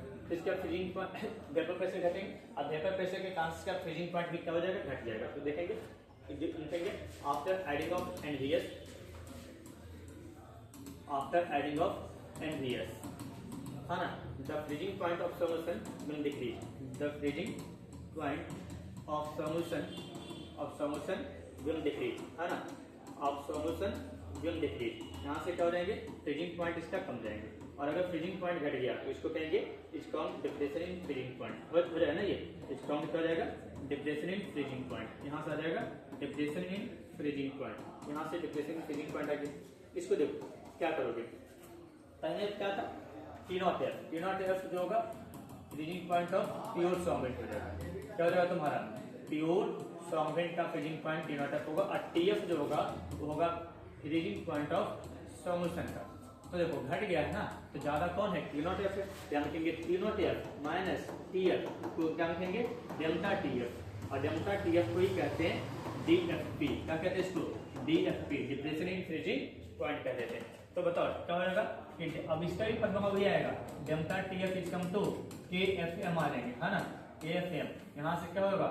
KF जो होगा वो हम क्या कहेंगे? फ्रीजिंग कांस्टेंट कह देंगे, या क्रायोस्कोपिक कांस्टेंट कह देते हैं। कहते हैं क्रायोस्कोपिक कांस्टेंट कह देते हैं, क्रायोस्कोपिक कांस्टेंट कहते हैं। अच्छा, क्या होता है फ्रीजिंग पॉइंट? क्या होता है? जब कोई लिक्विड सॉलिड फेज में जाने लगता है, तो सॉलिड फेज का ग्राफ ऐसा होता है। लिक्विड फेज का ग्राफ किस तरीके से? सेकंड पॉइंट की ग्राफ बताई जाती है, तो यहाँ पर बताया जाता है। ये क्या होगा तुम्हारा? प्योर सॉल्वेंट का हो जाएगा। जब इसको सॉल्यूशन में होगा तो इसका वेपर प्रेशर क्या होगा? घटेगा। तो बताओ ये जब प्योर था तो यहाँ पर आ गया था सॉल्वेंट फेज में, T0F आ गया था, और ये क्या आ जाएगा? TF आ जाएगा। ये वाला जो गैप आएगा वो क्या आएगा तुम्हारा? डेल्टा TF आ जाएगा। क्या आ जाएगा तुम्हें? Delta TF। तो delta TF is come to KFM। ये हो गया आपका क्या? डिप्रेशन इन फ्रीजिंग पॉइंट हो गया। क्या हो गया आपका? Depression in freezing point. जल्दी से इसका स्क्रीनशॉट लीजिए। आयोनिक को नेगेटिव प्रॉपर्टी हम बात करते हैं ऑस्मोटिक प्रेशर। हो गया। नेक्स्ट कम्युनिकेटिव प्रॉपर्टी जो है वो है ऑस्मोटिक प्रेशर। क्या है? Osmotic pressure. Osmotic pressure, osmotic pressure में सबसे पहले समझते हैं ऑस्मोसिस। ऑस्मोसिस क्या होता है ये समझें। ऑस्मोसिस के लिए क्या करते हैं? एक बर्तन लेते हैं, इसमें हम बनाते हैं SPM लगाते हैं। SPM मतलब क्या हो जाएगा? Semi permeable membrane. क्या हो जाएगा? Semi permeable membrane. पहले तो यही समझो सेमी परमिएबल मेम्ब्रेन है क्या, है ना? सेमी परमिएबल मेम्ब्रेन है क्या? सेमी परमिएबल मेम्ब्रेन जो होता है, मैं उसमें से हटा दो, पहले SPM लिखने, क्योंकि ये भी एक बार आ गया बोर्ड में SPM लिखने के लिए। क्या होता है? एक पतली सी शीट होती है, तो लिखते हैं थिन फिल्म ऑफ, इसमें बहुत छोटे छोटे पोर्स होते हैं ना, of microscopic pore, thin film of microscopic pores, which amount, जो अमाउंट करता है, which amount to pass only solvent molecule, pass only solvent molecule, है ना? सॉल्वेंट मॉलिक्यूल जो अपने से सिर्फ सॉल्वेंट को रोक करके जाने देता है, उसको हम क्या कहते हैं? सेमी परमिएबल मेम्ब्रेन कहते हैं। तो देखो जितने भी बायोलॉजिकल मेम्ब्रेन है, एग्जांपल में हम लिखेंगे तो ऑल बायोलॉजिकल मेम्ब्रेन मेरे पास क्या हो जाएंगे? Semi permeable. जैसे प्लाज्मा मेम्ब्रेन हो गया, लिग्नन मेम्ब्रेन हो गया, है ना? सारे बायोलॉजिकल मेम्ब्रेन जो होते हैं वो सेमी परमिएबल होते हैं। हो जाएगा। इसके अलावा केमिकल्स में देखा जाए तो K4 Fe CN का फॉर्म 6 को हम लोग क्या बोलते हैं? यहाँ से बोल देते हैं इसको SPM। कोई दिक्कत है यहाँ पर? आगे यहाँ पर समझ। चलो नेक्स्ट अगर हम बातें यहाँ से करें कि यहाँ से अगर मान लिया जाए एक तरफ सॉल्यूशन है, एक तरफ सॉल्यूशन है जिसमें NaBH आएगा। क्या है? NaBH आएगा। हो जाएगा। यहाँ से NaBH आएगा, और एक तरफ प्योर सॉल्वेंट है, एक तरफ प्योर सॉल्वेंट है, एक तरफ क्या तुम्हारा? प्योर सॉल्वेंट है। तो इस प्योर सॉल्वेंट का जो पार्टियन है अगर मूव करने में था, फ्लो करने में था, किधर की ओर? किसकी तरफ? NaBH सॉल्यूशन की तरफ, है ना? तो उसको हम कहते हैं ऑस्मोसिस। तो क्या होगा? ऑस्मोसिस यहाँ पर है। ऑस्मोसिस, ऑस्मोसिस क्या होता है? ऑस्मोसिस को पाइस दिखाते हैं, है ना? तो हम लिखेंगे the flow of solvent molecule, the flow of solvent vacuum, solvent इधर से इधर जाएगा, है ना, तो क्या हो जाएगा, the flow of solvent vacuums, solvent vacuums from high amount of solvent to, high amount of solvent to, amount of solvent to, क्या हो जाएगा तुम्हारा, किधर क्यों जाएगा, कंसंट्रेट सॉल्यूशन की तरफ, किधर जाएगा, कंसंट्रेट सॉल्यूशन, या ब्रैकेट में दोगे सॉल्यूशन कंटेनिंग एनडीएस, है ना, क्या दोगे, सॉल्यूशन कंटेनिंग एनडीएस, तो एनडीएस की तरफ जाना शुरू कर देता है, कंटेनिंग एनडीएस, अगर एनडीएस की तरफ जाना शुरू कर दिया तो वैसे कंडीशन में इसको ऑस्मोसिस कहेंगे, क्या कहेंगे, ऑस्मोसिस कहेंगे, ऑस्मोसिस एक होता है रिवर्स ऑस्मोसिस, हाँ क्या होता है, रिवर्स ऑस्मोसिस, तो यहाँ से हम पढ़ लेते हैं ऑस्मोटिक प्रेशर, उसके बाद बताएंगे रिवर्स ऑस्मोसिस, ऑस्मोटिक प्रेशर, क्या बात करते हैं, ऑस्मोटिक प्रेशर, ऑस्मोटिक प्रेशर क्या होता है, ऑस्मोटिक प्रेशर होता है कि सर अगर ऑस्मोसिस हो रहा है, यहाँ पर हम एक पिस्टन लगा दें, और पिस्टन लगा करके इसको प्रेशर एक्सर्ट करें, इतना प्रेशर लगाए कि ऑस्मोसिस का प्रोसेस स्टॉप हो जाए, उस प्रोसेस को हम बोलते हैं क्या, क्या, osmotic pressure, the pressure applied, the pressure applied to resist the osmosis process, to resist the osmosis, resist में सकते या stop में सकते हो ना, osmosis process,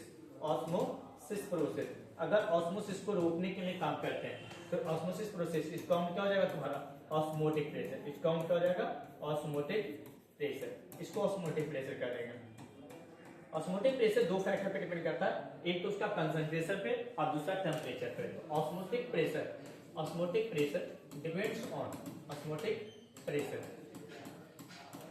depends on concentration of solution,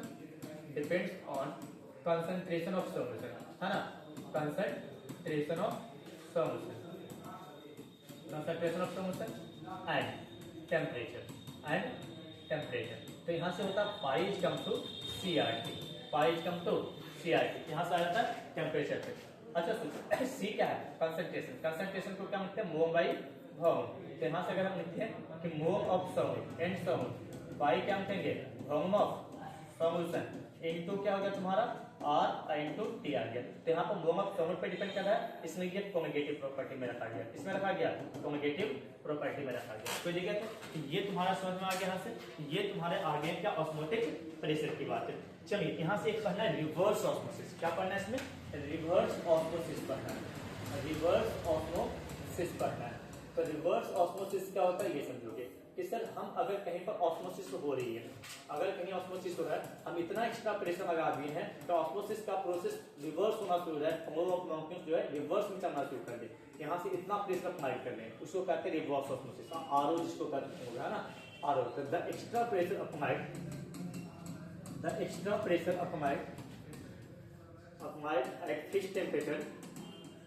applied at fixed temperature, to reverse the osmosis process, या to ऐसा लगता है, to flow a polydiacetyl in solvent molecules, a polydiacetyl of solvent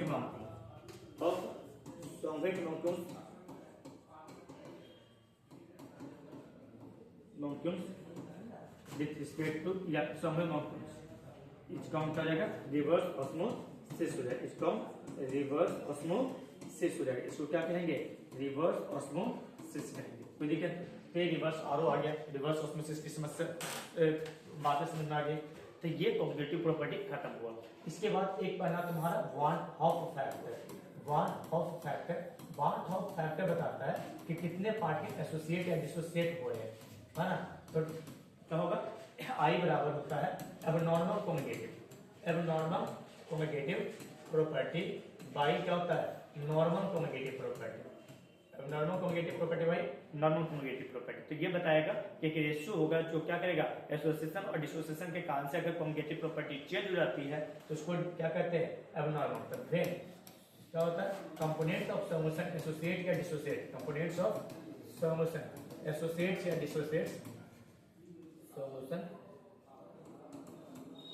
और एसोसिएट्स या डिसोसिएट्स और डिसोसिएट्स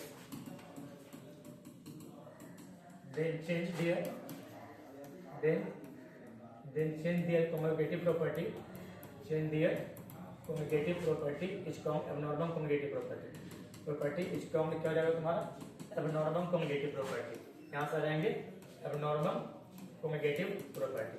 अब abnormal commutative property आ गया तो यहाँ से आ गया, देखो I जो होता है इनवर्सली प्रोपोर्शनल होता है मोलर मास का, क्या हो जाएगा मोलर मास का। इसमें कई जगह पर देखोगे ऐसा ठहरेगा कि sir I is come to abnormal molar mass, abnormal molar mass, sorry normal molar mass by abnormal, inversely है ना, तो नॉर्मल मोलर मास क्या रहेगा तुम्हारा एबनॉर्मल आ जाएगा, नॉर्मल मोलर मास अपन क्या आ जाएगा तुम्हारा एबनॉर्मल मोलर मास आ जाएगा। तो ये तुम्हारे पास एबनॉर्मल मोलर मास आ जाएंगे। यहाँ पर समझ में आ गया, ये आ गया। अब देखो एसोसिएशन के लिए पहले तो हम पढ़ते हैं डिसोसिएशन के लिए। डिसोसिएशन के लिए जो फॉर्मूला होता तुम्हारा वो होता है I is come to 1 plus n minus 1 into alpha. Alpha is degree of dissociation, alpha जो होगा वो क्या होगा तुम्हारा डिग्री ऑफ डिसोसिएशन हो जाएगा, डिग्री ऑफ डिसोसिएशन आ जाएगा, हो जाएगा ना ये। और अगर एसोसिएशन रहा, जैसे हम आगे बढ़े इसको एक बार इसके शॉर्ट में उसको आगे बढ़ते हैं। चलिए देखो अगर यहाँ से हम बातें करेंगे, यहाँ से अगर डिसोसिएशन के एसोसिएशन की बात करते हैं, दोनों का फॉर्मूला देखो सेम होता है, थोड़ा सा अंतर होता है। यहाँ से क्या होगा I is come to 1 plus 1 बटा n माइनस 1 इंटू अल्फा। तो सोचो अगर यहाँ से क्या दिया है अल्फा नॉट गिवन, अल्फा होता है degree of dissociation, degree of dissociation क्या बताता है डिग्री ऑफ डिसोसिएशन कहता है डिसोसिएटेड मोड। जैसे अगर मान लो कि कोई एक कंपोनेंट है वो टूट गया है ना, अगर मान लो शुरू में 10 बम था, 10 बम टूट करके 2 बम बचा है, तो कितना बम टूटा इसमें 8 बम टूट गया, 8 बटा 10 ये बताएगा अल्फा। ऐसा अगर इसको परसेंटेज में कर दोगे तो जितना बम टूटा होगा उतना इंटू 100। अगर अल्फा नॉट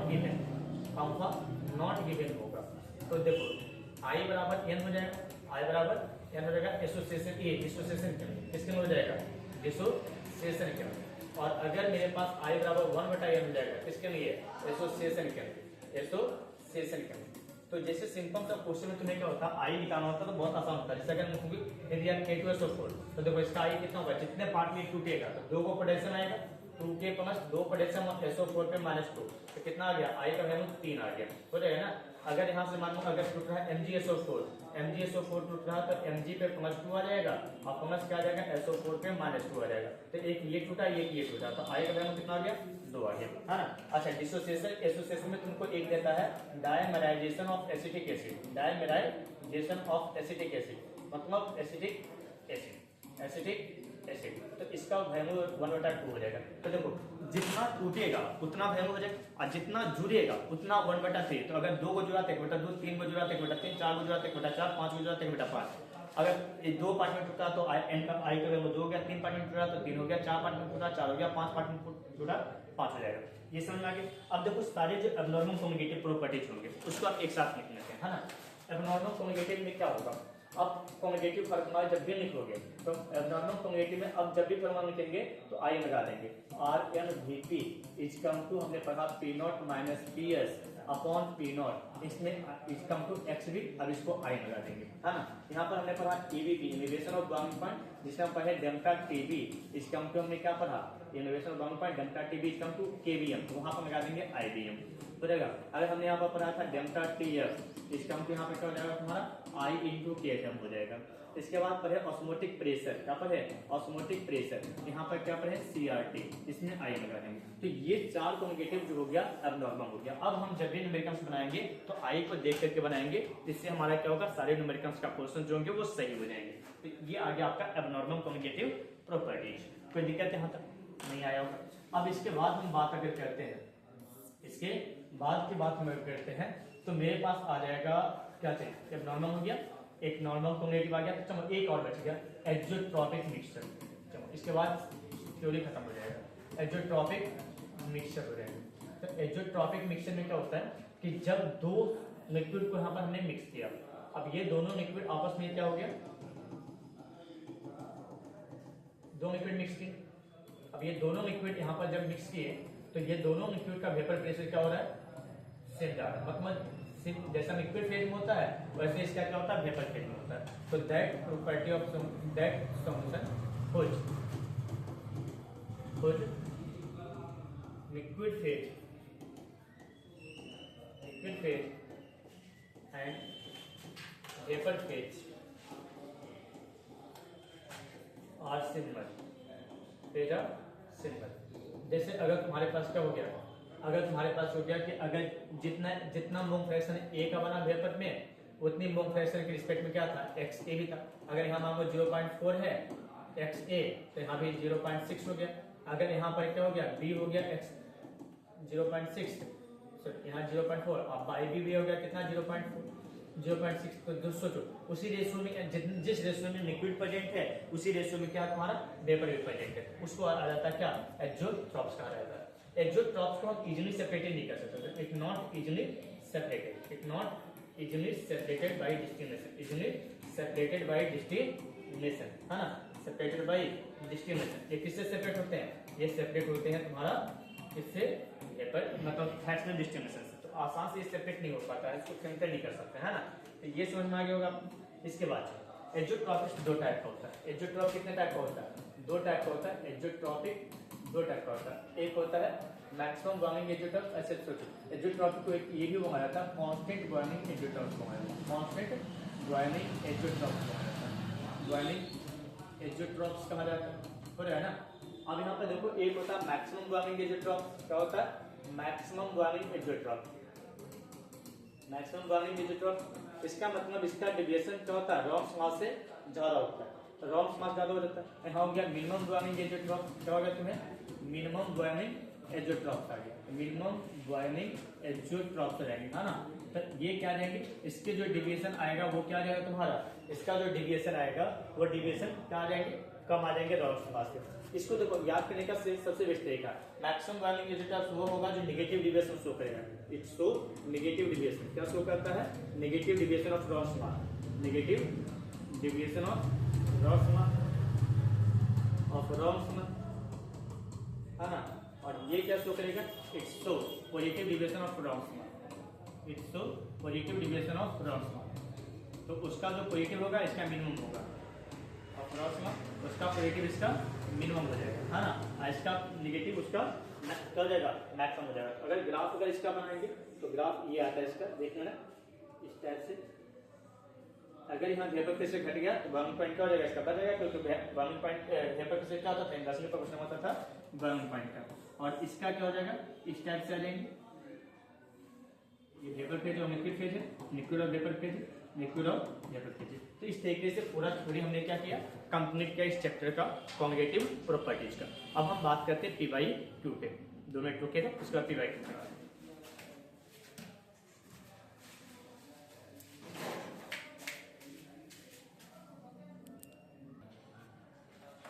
तो फर्स्ट कर लेते हैं, अभी हमने सारे थ्योरी पढ़े थे, अब हम यहाँ से कर लेते हैं थोड़ा क्या इसका P/Q।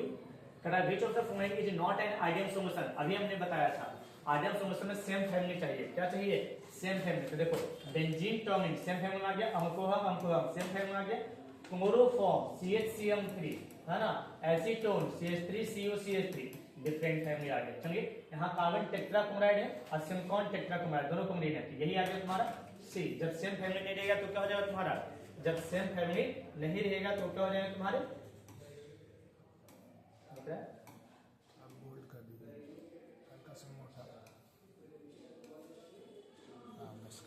चलो यहाँ से क्या हो जाएगा तुम्हारा, ये आ गया, क्या आ जाएगा तुम्हारा क्लोरोफॉर्म एंड एसीटोन आ जाएंगे।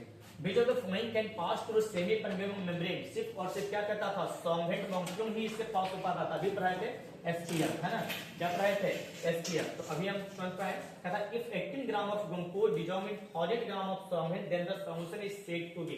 देखो 18 ग्राम मतलब 1000 ग्राम मतलब कितना हो गया, 1 kg हो गया, कितना हो गया, 1 kg हो गया, है ना, कितना हो गया, 1 kg आ गया, इसका 1 kg आ गया। 18 ग्राम का ग्लूकोज का फॉर्मूला तुम लोगों को पता होगा, C6H12O6 होते हैं, है ना। इसका मोमर मास आ जाएगा, आप निकालोगे तो 180 आ जाएगा। मोम निकालोगे इसका, मोम बराबर 18 बटा 180 1/10 मोम आ गया, मतलब 0.1 मोम आ गया। मोम बटा इसका आ जाएगा वेट, तो कितना आ गया 0.1 मोमिनिटी आ गया, 0.1 मोमिनिटी आ गया। हो जाएगा। चलो एक अगला क्वेश्चन पे बात करें।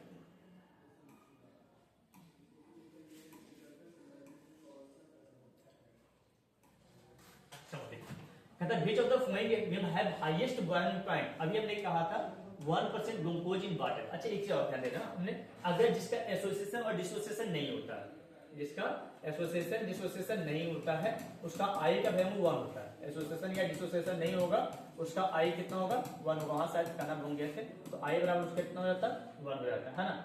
उसका आई कितना हो जाता है 1 हो जाता है। फिर तो देखो ग्लूकोज पानी में नहीं टूटता तो इसका आई आ गया 1 हो गया। NaCl इसका आई कितना आ जाएगा आई बराबर 2 आ जाएगा। Na एक टूटेगा और एक क्या बनेगा तुम्हारा Cl में टूटेगा तो क्या हो जाएगा आई का वैल्यू 2 आ जाएगा।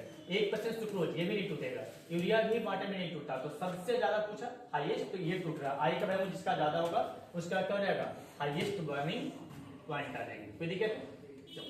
नेक्स्ट है give an example of solution of gas in solid.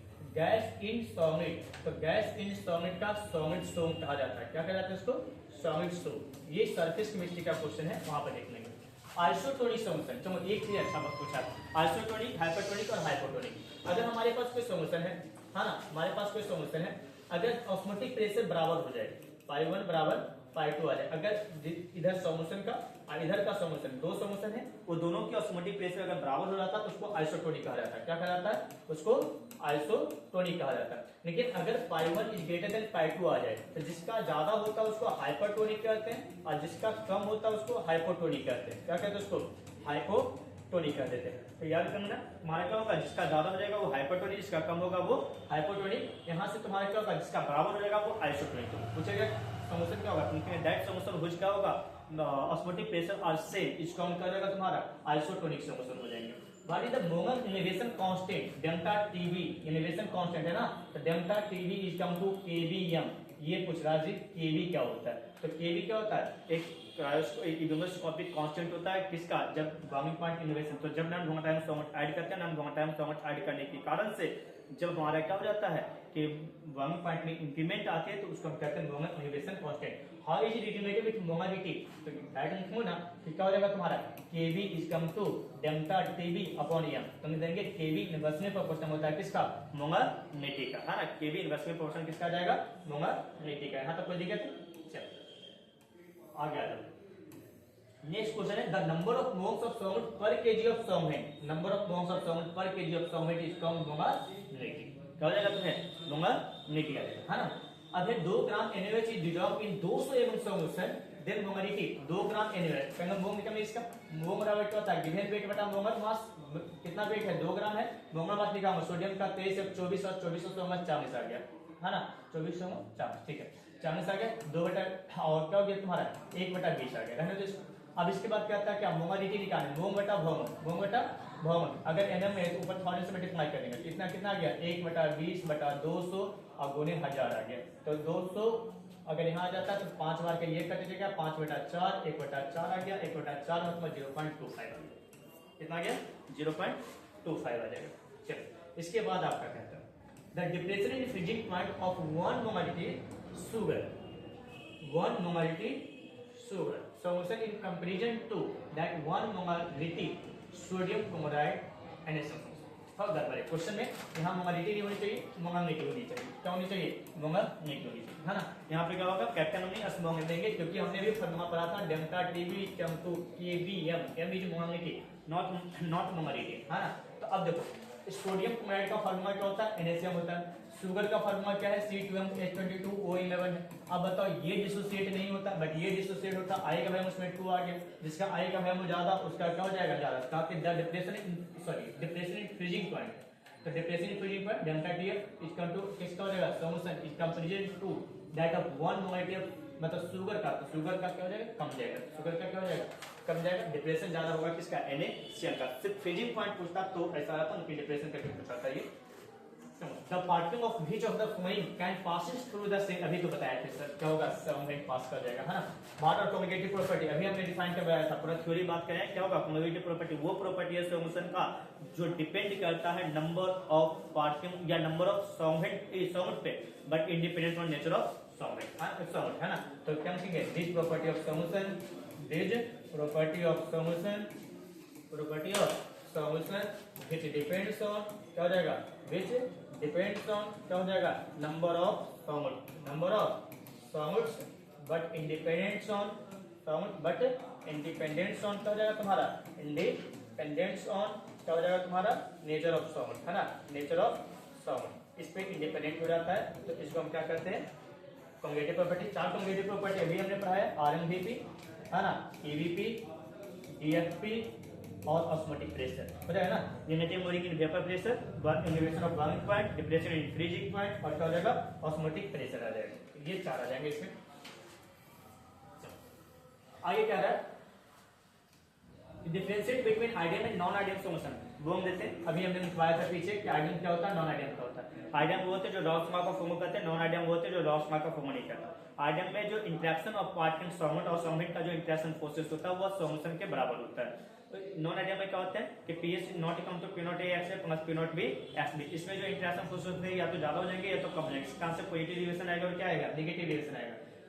इसमें क्या था, आइडियल में जो था डेल्टा एच मिक्स जो था वो इक्वल टू 0 था, डेल्टा वी मिक्स जो था वो इक्वल टू 0 था, है ना, जबकि नॉन आइडियल में ऐसा नहीं था। हो जाएगा। डिफाइन द मोलारिटी, मोलारिटी क्या होता है, number of mole of solvent per unit volume of solution, इसको हम मोलारिटी आ जाएगा। Molarity number of mole of solvent पर डिसॉल्व्ड पर केजी ऑफ सॉल्वेंट, है ना, ये आ जाएगा। मोल फ्रैक्शन क्या होता है, mole of any component with respect to total mole of solution, इसका हम हो जाता है तुम्हारा मोल फ्रैक्शन आ जाते हैं। चलो अगला क्वेश्चन तुम्हारा क्या गया, अगला क्वेश्चन आता है an example of communicative property of solution. अभी हमने बताया 4 एग्जांपल में क्या था, एक इनोवेशन इन बॉइलिंग पॉइंट था, टेंपरेचर नहीं हो सकता, मास नहीं हो सकता, डेंसिटी नहीं हो सकता, है ना, ये कम्युनिकेटिव प्रॉपर्टी नहीं है। The number of moles of solvent per KG, अभी बताया था मोलारिटी होती है, पर केजी रहा तो मोलारिटी, पर मीटर रहा तो मोलारिटी हो जाएगा। Solution which boil at constant temperature without any change in composition is called azeotropic mixture, अभी हमने बताया था, है ना, कि कांस्टेंट बॉइलिंग मिक्सचर के अनुसार से किसको नाम जाना जाता है, एक्सोट्रॉपिक को जाना जाता है। Which of the following we have the maximum depression in freezing point, तो आई निकालो, आई इसका क्या हो गया, 2 1 3 हो गया, 2 के प्लस क्या हो जाएगा तुम्हारा SO4 पे -2 टूटेगा तो 2 आई का वैल्यू 3 आ गया। यूरिया टूटेगा नहीं, यूरिया नहीं टूटेगा तो आई का वैल्यू 1 हो जाता है, आई बराबर कितना 1 आ जाता है। NaCN टूटेगा तो आई का वैल्यू कितना हो गया, 1 Na 1 Cm 2 हो गया। ग्लूकोज टूटेगा नहीं तो आई का वैल्यू कितना हो गया, 1 हो गया। तो सबसे ज्यादा किसका आया, K2SO4 का, तो K2SO4 आंसर हो जाएगा। Helium is also mixed with oxygen in the respiratory device, क्या मतलब इसका devices, क्या हुआ है ना, क्या हुआ devices of sea divers under the sea deep region। क्यों दिया गया था, हीलियम जो होता था वो पार्शियल प्रेशर को बढ़ाने में काम आता था। किसमें आता था, पार्शियल प्रेशर को बढ़ाने में। हेनरी लॉ के अनुसार से अगर जिस गैस का पार्शियल प्रेशर ज्यादा होगा वो संयुग्म ज्यादा होगा, तो हीलियम गैस डालेंगे तो उससे पार्शियल प्रेशर क्या होंगे, बढ़ेंगे। पार्शियल प्रेशर बढ़ने के कारण से क्या होगा, ऑक्सीजन गैस का सॉल्युबिलिटी बढ़ जाएगा। या अभी हमने बताया आइडियल नॉन आइडियल, फिर से नहीं बताने वाला, आइसोटोनिक अभी हमने बताया, फिर से नहीं बताने वाले, है ना। तो इसमें क्या होगा तुम्हारा question, the solution having moist vapour pressure among the flowing, इसमें कौन किसका वेपर प्रेशर सबसे कम होगा, तो सबसे कम अगर होगा तो वेपर प्रेशर किस पे डिपेंड करता था, मोलर मास ऑफ सॉल्वेंट पे, है ना। वेपर प्रेशर आई का देख लेते हैं, तो आई का NaCN हो गया, सबसे ज्यादा हो जाएगा इसका, K2SO4 का ज्यादा हो जाएगा। ग्लूकोज का मोलर मास कम है, इसका कम है, तो सुक्रोज का क्या होगा, जिसका मोलर मास ज्यादा होगा उसका वेपर प्रेशर क्या हो जाएंगे, कम जाएंगे। 25% ये गलती है, 25 डिग्री सेल्सियस होनी चाहिए, है ना, क्या है 25 degree Celsius. The highest osmotic pressure expected to 0.1 molarity, solution भी गलत है, यहाँ पर मोलारिटी होनी चाहिए, है ना। यहाँ पे देखेंगे, यहाँ पर आई बराबर कितना रहेगा, टेक्निकली गलत है, 2 1 3 हो जाएगा। यहाँ पर आई ग्लूकोज का आई कितना हो जाएगा, 1 हो जाएगा। आई इसका कितना हो जाएगा, 2 हो जाएगा। यूरिया का तो जिसका ज्यादा होगा हाईएस्ट, है ना, तो हाईएस्ट किसका आ गया, CM2 का आ गया, किसका क्या हो जाएगा, ऑस्मोटिक प्रेशर ज्यादा होगा। आइसोटोनिक सॉल्यूशन है इक्वल, क्या होता है इक्वल मतलब मोलर कंसंट्रेशन, है ना, आई कम टू C आगे, वहां पे क्या होगा, C बराबर होगा। भाई the vapour pressure of aqueous solution of glucose more than that of water, क्या कह रहा है, glucose is non volatile solvent, कैसा होगा, NVS है, जबकि वाटर इज वोलेटाइल सॉल्वेंट होता है, और जो वोलेटाइल होता है वो आसान से वेपर बना पाता है। इसका कारण से क्या होगा कि नॉन वोलेटाइल सॉल्वेंट जो होते हैं वेपर में कन्वर्ट नहीं हो पाते हैं, और जब नॉन वोलेटाइल सॉल्वेंट वेपर में कन्वर्ट नहीं होगा इसके कारण उसका वेपर प्रेशर क्या हो जाएगा, डिक्रीज कर जाएगा। कोई दिक्कत है, चलो।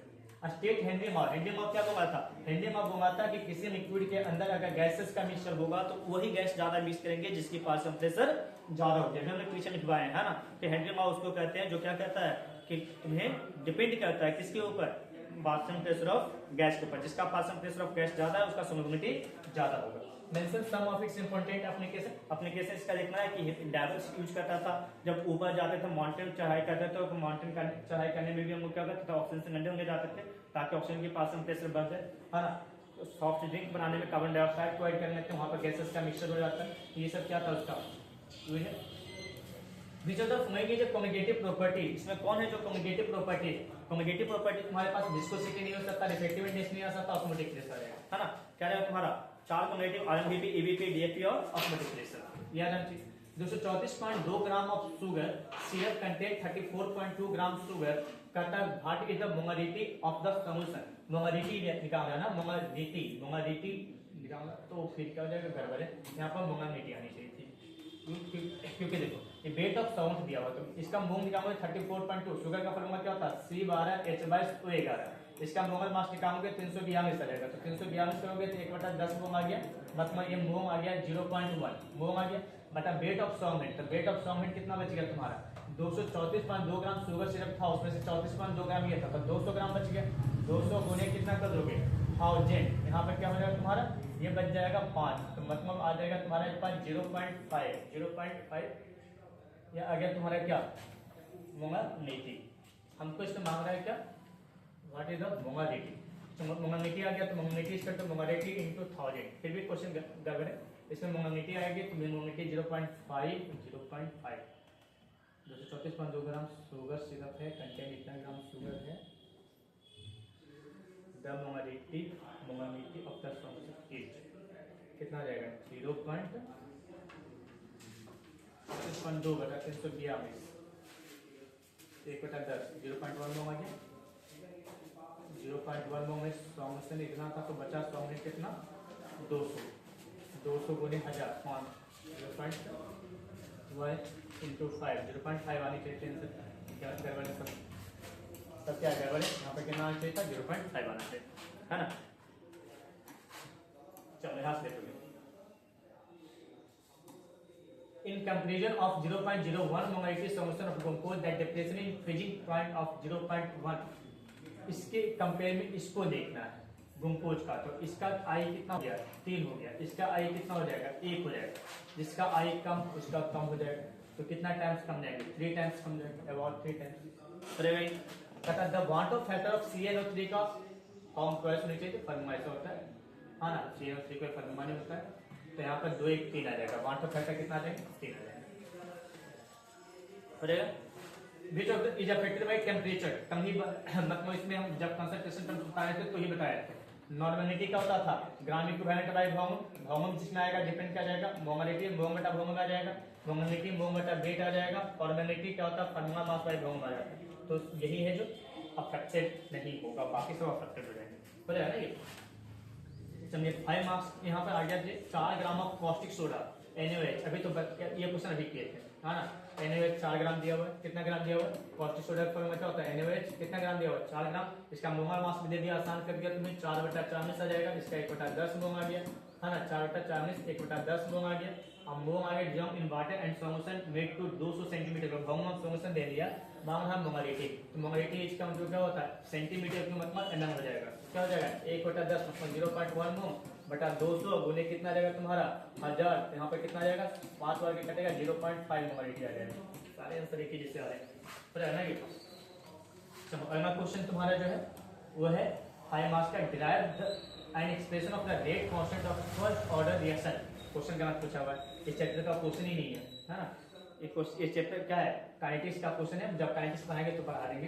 अच्छा दूसरा क्वेश्चन है what is the difference between osmosis and diffusion, है ना। ऑस्मोसिस और डिफ्यूजन में क्या अंतर है। ऑस्मोसिस जो होता है लिक्विड मॉलिक्यूल्स के बीच में होता है, डिफ्यूजन जो होता है गैसेस मॉलिक्यूल्स के बीच में होता है। ये डिपेंड करता है टेंपरेचर के ऊपर, ये डिपेंड करता है सरफेस एरिया के ऊपर डिपेंड करता है। तो अच्छा what is the elevation of boiling point, क्या कहते थे after adding of non volatile salt क्या होता है vapour pressure of solution decreases and boiling point is increases. This process is called क्या हो जाएगा एलिवेशन ऑफ बॉइलिंग पॉइंट हो जाएगा। Find the relation between elevation of boiling point and molar mass of the salt. But लिख देना delta Tb is come to kbm, है ना। और यहाँ पे तोड़ देना delta Tb is come to kbm। Molar mass molarity क्या होगा मोल ऑफ सॉल्वेंट बाय क्या हो जाएगा तुम्हारा वेट ऑफ सॉल्वेंट आ जाएगा, वेट ऑफ सॉल्वेंट आ जाएगा। यहाँ से तोड़ दोगे delta TV is come to KV, molarity का फॉर्मूला करोगे double weight of solvent by क्या हो जाएगा तुम्हारा molar mass of solvent by क्या हो जाएगा वेट ऑफ सॉल्वेंट। बस यही आ जाएगा तुम्हारा आंसर हो जाएगा। कहता है which of the following is the property of ideal solution. Ideal solution वही होता है जो राउंड्स का फॉर्मूला करता है, जो राउंड्स का फॉर्मूला निकलेगा नॉन आइडियल का हो जाएगा, है ना। इसके बाद क्या कहता है the boiling point of water decreases at high mountain because, क्योंकि जैसे जैसे ऊपर चलते जाएंगे एटमॉस्फेरिक प्रेशर डिक्रीज होता चला जाएगा, इसलिए क्या होगा बॉइलिंग पॉइंट उसका कमते जाएगा। क्योंकि बॉइलिंग पॉइंट क्या कहते थे उस टेम्परेचर को कहते थे जहां पर किसी लिक्विड का वेपर प्रेशर एटमॉस्फेरिक प्रेशर के बराबर हो जाता है। Which of the following is a communicative property, कितने बार पूछेगा कम्युनिकेटिव प्रॉपर्टी ऑस्मोसिस गैस में, है ना। कंडक्टिविटी तो है नहीं, सरफेस टेंशन है नहीं, हाफ लाइफ है। चलो यहाँ से which of the following equation represent the osmotic pressure phi is come to CRT। CRT पहला ऑप्शन है हो गया, तुम्हारा क्या हो जाएगा तो जहां से तुम देखोगे ये तुम्हारा क्या हो जाएगा आसान से आ जाएंगे। भाई ऑस्मोसिस स्टीम अमाउंट टू पास, अभी तो बता रहे थे कि क्या करता है सिर्फ सॉल्वेंट में उनको पास करवाते हैं। What do you mean bye inhibition of boiling point, अभी हमने कहा कि एनबीएस को ऐड करने के बाद क्या हो जाता है, एनबीएस को ऐड करने के बाद वेपर प्रेशर उसका डिक्रीज कर जाता है, वेपर प्रेशर डिक्रीज करके उसका बॉइलिंग पॉइंट क्या हो जाता है इंक्रीज करते हैं, उस प्रोसेस को क्या कहते हैं इनहिबिशन ऑफ बॉइलिंग पॉइंट कहते हैं। आइडियल और नॉन आइडियल सॉल्यूशन का भी हमने दिया, है ना, बार-बार नहीं देंगे इसको, एक ही चीज पूछ रहा है। अब बोर्ड में समझ में आ गया, 4-5 क्वेश्चन याद करने ने इस चैप्टर से बन जाएंगे। Ideal and non ideal solution, osmotic pressure, inhibition of boiling point, क्या हो रहा है तुम्हारा कम्युनिकेटिव प्रॉपर्टी, ऑब्जेक्टिव बेसिस से बन जाते हैं सबका सब। Define osmotic pressure ideal non ideal, फिर से देखो वही पूछा है define osmotic pressure that osmotic pressure is communicative property. ये चेक करना तो क्या करेंगे phi is come to CRT, C को तोड़ दो, फाई इज कम टू क्या होगा मोम बटा भौम इनटू RT आ जाएगा, मोम बराबर तोड़ दो और लिखोगे तो मोम बटा वेट बटा क्या आ जाएगा वेट बटा मोमल मास इनटू क्या आ जाएगा RT। ये डिपेंड क्या किसका वेट ऑफ साउंड के ऊपर डिपेंड करता है ना, इसका आंसर आ जाएगा भैया। यहाँ से समझोगे तुम्हारा कहता है the quantum factor of 0.1 moment BnO3 का होम क्लास है 2.74 तो देखो I दे दिया है 2.74, BnO3 का होम क्लास कितना में टूटेगा Ba पे +2 में टूटेगा और NO3 2 तो यहाँ से n का वैल्यू आ गया 3, कितना आ गया n का वैल्यू आ गया 3, तो लगा दो I is come to 1 plus n, यानी कितना वैल्यू हो गया 3 minus 1 into alpha, 3 minus 1 into alpha. I का वैल्यू है 2.74, यहाँ से आ गया 1 प्लस 3 माइनस 1 कितना हो गया 2 अल्फा आ गया। इधर लेके जाओगे तो 2 अल्फा बराबर आएगा 2.74 माइनस 1, तो 2 अल्फा बराबर आ गया इसका 2 अल्फा बराबर आ गया 1.74, तो अल्फा इसका तो कितना रहेगा 1.74 बाई 2 तो 0.70 आ गया 70 कितना, अगर 100 से मल्टीप्लाई कर दें तो 100 से मल्टीप्लाई करें तो 174 बटा 2 174 मतलब 87% कितना गया। इसमें परसेंटेज में अगर पूछ रहा है तो 100 से मल्टीप्लाई कर दो तो कितना जाएगा 87% आ गया, है ना। तो ये आ जाएगा तुम्हारा 5% of solution of cane sugar. ये 2-3 बार क्वेश्चन आया, जैसे से आगे पढ़ोगे ये समझ में आ गया। यहाँ पर बच्चे गलत कर देते हैं 5% मतलब समझ आना है कि सर 5 ग्राम सॉल्वेंट प्रेजेंट है, 5 ग्राम सॉल्वेंट प्रेजेंट कितना में 100 ml सॉल्यूशन के अंदर हो जाएगा। अब इसका निकालना है क्या तुम्हें अच्छा आसान से क्वेश्चन पर ज्यादा सीरियस इंग्लिश क्वेश्चन क्या कर रहा है 5% solution of cane sugar monoclonal 111 से isotonic with 1% solution of substance X तो द मोनोक्लोनल विथ आइसोटोनिक मतलब क्या होगा कंसंट्रेशन दोनों का बराबर हो जाना चाहिए। कंसंट्रेशन क्या होना चाहिए दोनों का बराबर, तो कंसंट्रेशन बराबर मतलब 5/342 बटा क्या हो जाएगा इसका 1 बटा क्या करो X कर्मो कम कर्मो 342/5 कितना गया 68.4, ठीक है कितना गया 68.4 ऐसे में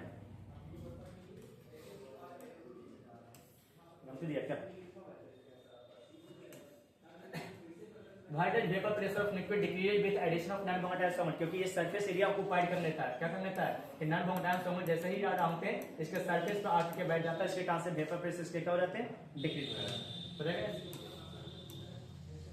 which of the following aqueous solution should have the highest boiling point, किसका हाईएस्ट बॉइलिंग पॉइंट होगा जिसका आयनिक फॉर्म में ज्यादा टूटेगा। तो Na2SO4 देखो 2Na + SO4 पे -2 हो जाएगा, तो यहाँ पर Na का वैल्यू कितना जाएगा I का वैल्यू 3 आ गया, तो सका I का solution is an osmotic pressure of 0.0821 atm at 300 Kelvin its concentration would be, तो phi is equal to CRT बराबर ना। अब पाई का वैल्यू दे दिया 0.821 दे दिया, कंसंट्रेशन मुझे मांग रहा है इसका मांग रहा है इट्स कंसंट्रेशन सी मांग रहा है, आर का वैल्यू भी होता है 0.0821 ऐसे दिया है 0.0821 हो गया, आर का वैल्यू भी कितना होता है 0.0821 0.821 होता है, 0.0821 इनटू टेम्परेचर दे दिया कितना इसका 300 टेम्परेचर, ये कट गया यहाँ से C इसका मतलब 1/300 आ गया, 1/300 आ गया मतलब 0.3/100 0.033 क्या हो गया। कहते हैं azeotropic mixture of HCl and H2O each, तो टेंसिटी के लैंग्वेज कितना परसेंट होता है 22.2%। चलो यहाँ से आगे, what do you mean by the term of depression in freezing point, कितने वर्गों में। हाँ जैसे हमने क्या करते हैं नॉन वोलेटाइल सॉल्वेंट को ऐड करते हैं, freeze point of solution decrease हो जाता है, उसको क्या करते हैं डिप्रेशन इन फ्रीजिंग पॉइंट करते हैं। State wrongs for depression of freezing points, how is it's used,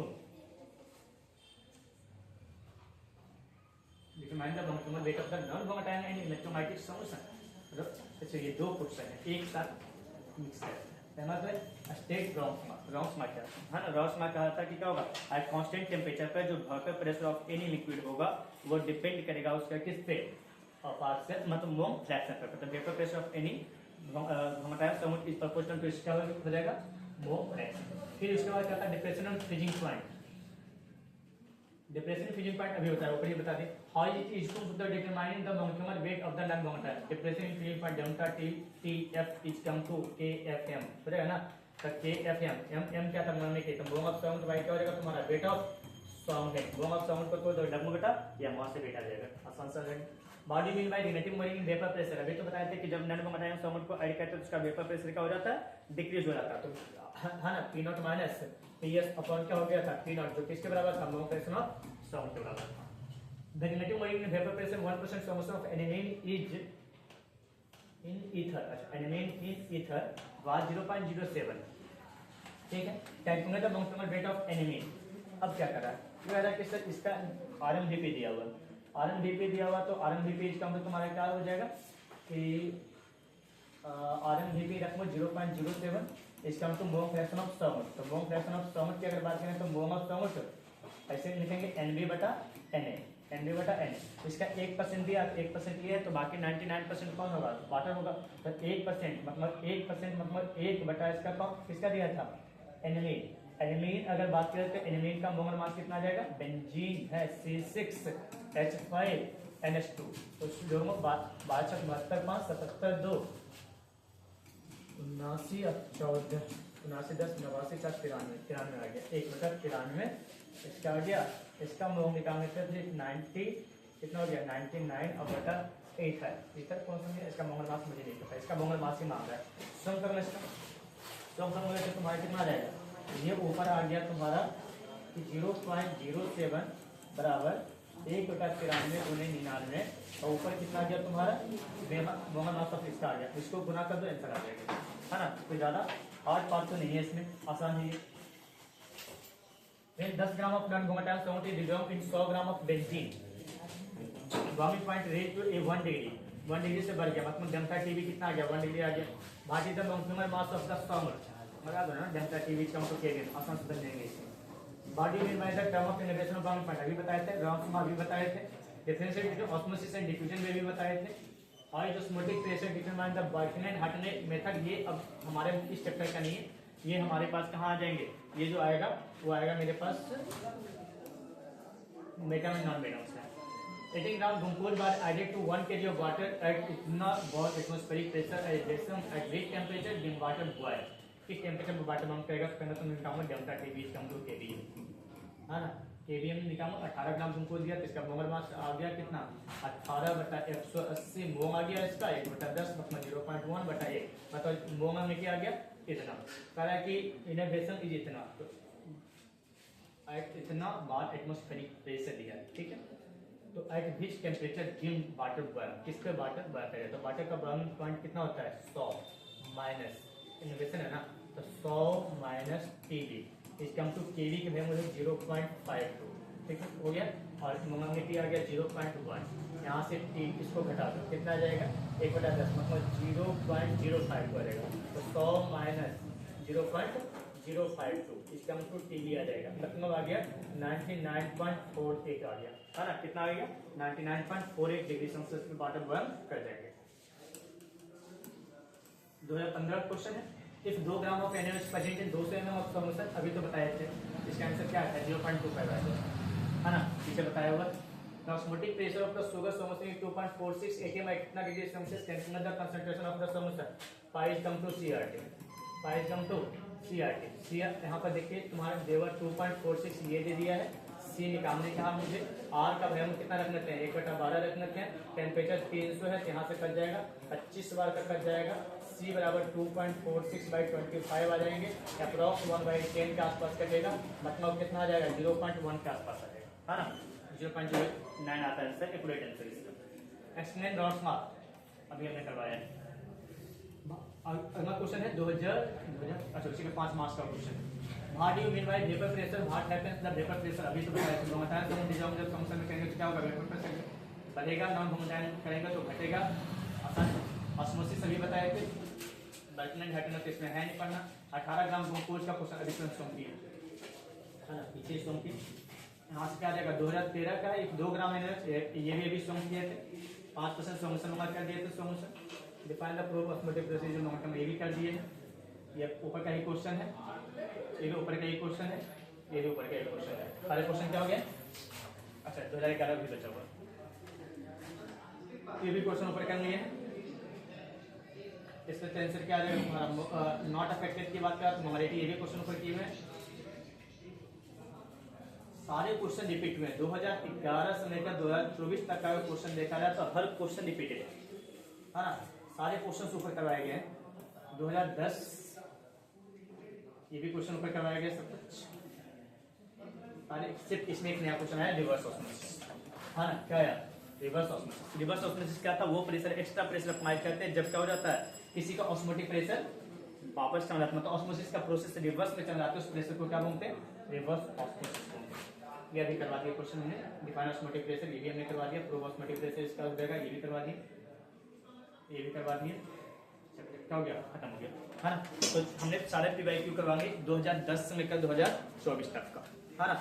इसमें सारे क्वेश्चन देखो रिपीट है, उसमें से 2000 इधर एक अगर एनालिसिस इतना किया होगा क्वेश्चन का तो समझ में आ गया होगा कि 2020 के बाद का जो क्वेश्चन है 2024 तक में, इसमें सॉल्यूशन से 5 मार्क्स का क्वेश्चन नहीं आया, है ना। 5 मार्क्स का क्वेश्चन नहीं आया, सब सिर्फ 2 मार्क्स और ऑब्जेक्टिव का क्वेश्चन आया, तो शायद इस बार भी चांसेस होगा कि 2 मार्क्स और ऑब्जेक्टिव रहेंगे। 5 मार्क्स का क्वेश्चन 2011 से लेकर 2020 के बीच में मुझे दिखाई दिया, 2011 से लेकर 2020 के बीच में दिखाई दिया, उसके बाद दिखाई नहीं दे रहा, तो बहुत रेयर चांस है कि 5 मार्क्स का क्वेश्चन यहाँ से आएंगे, ठीक है। कहने दो यहाँ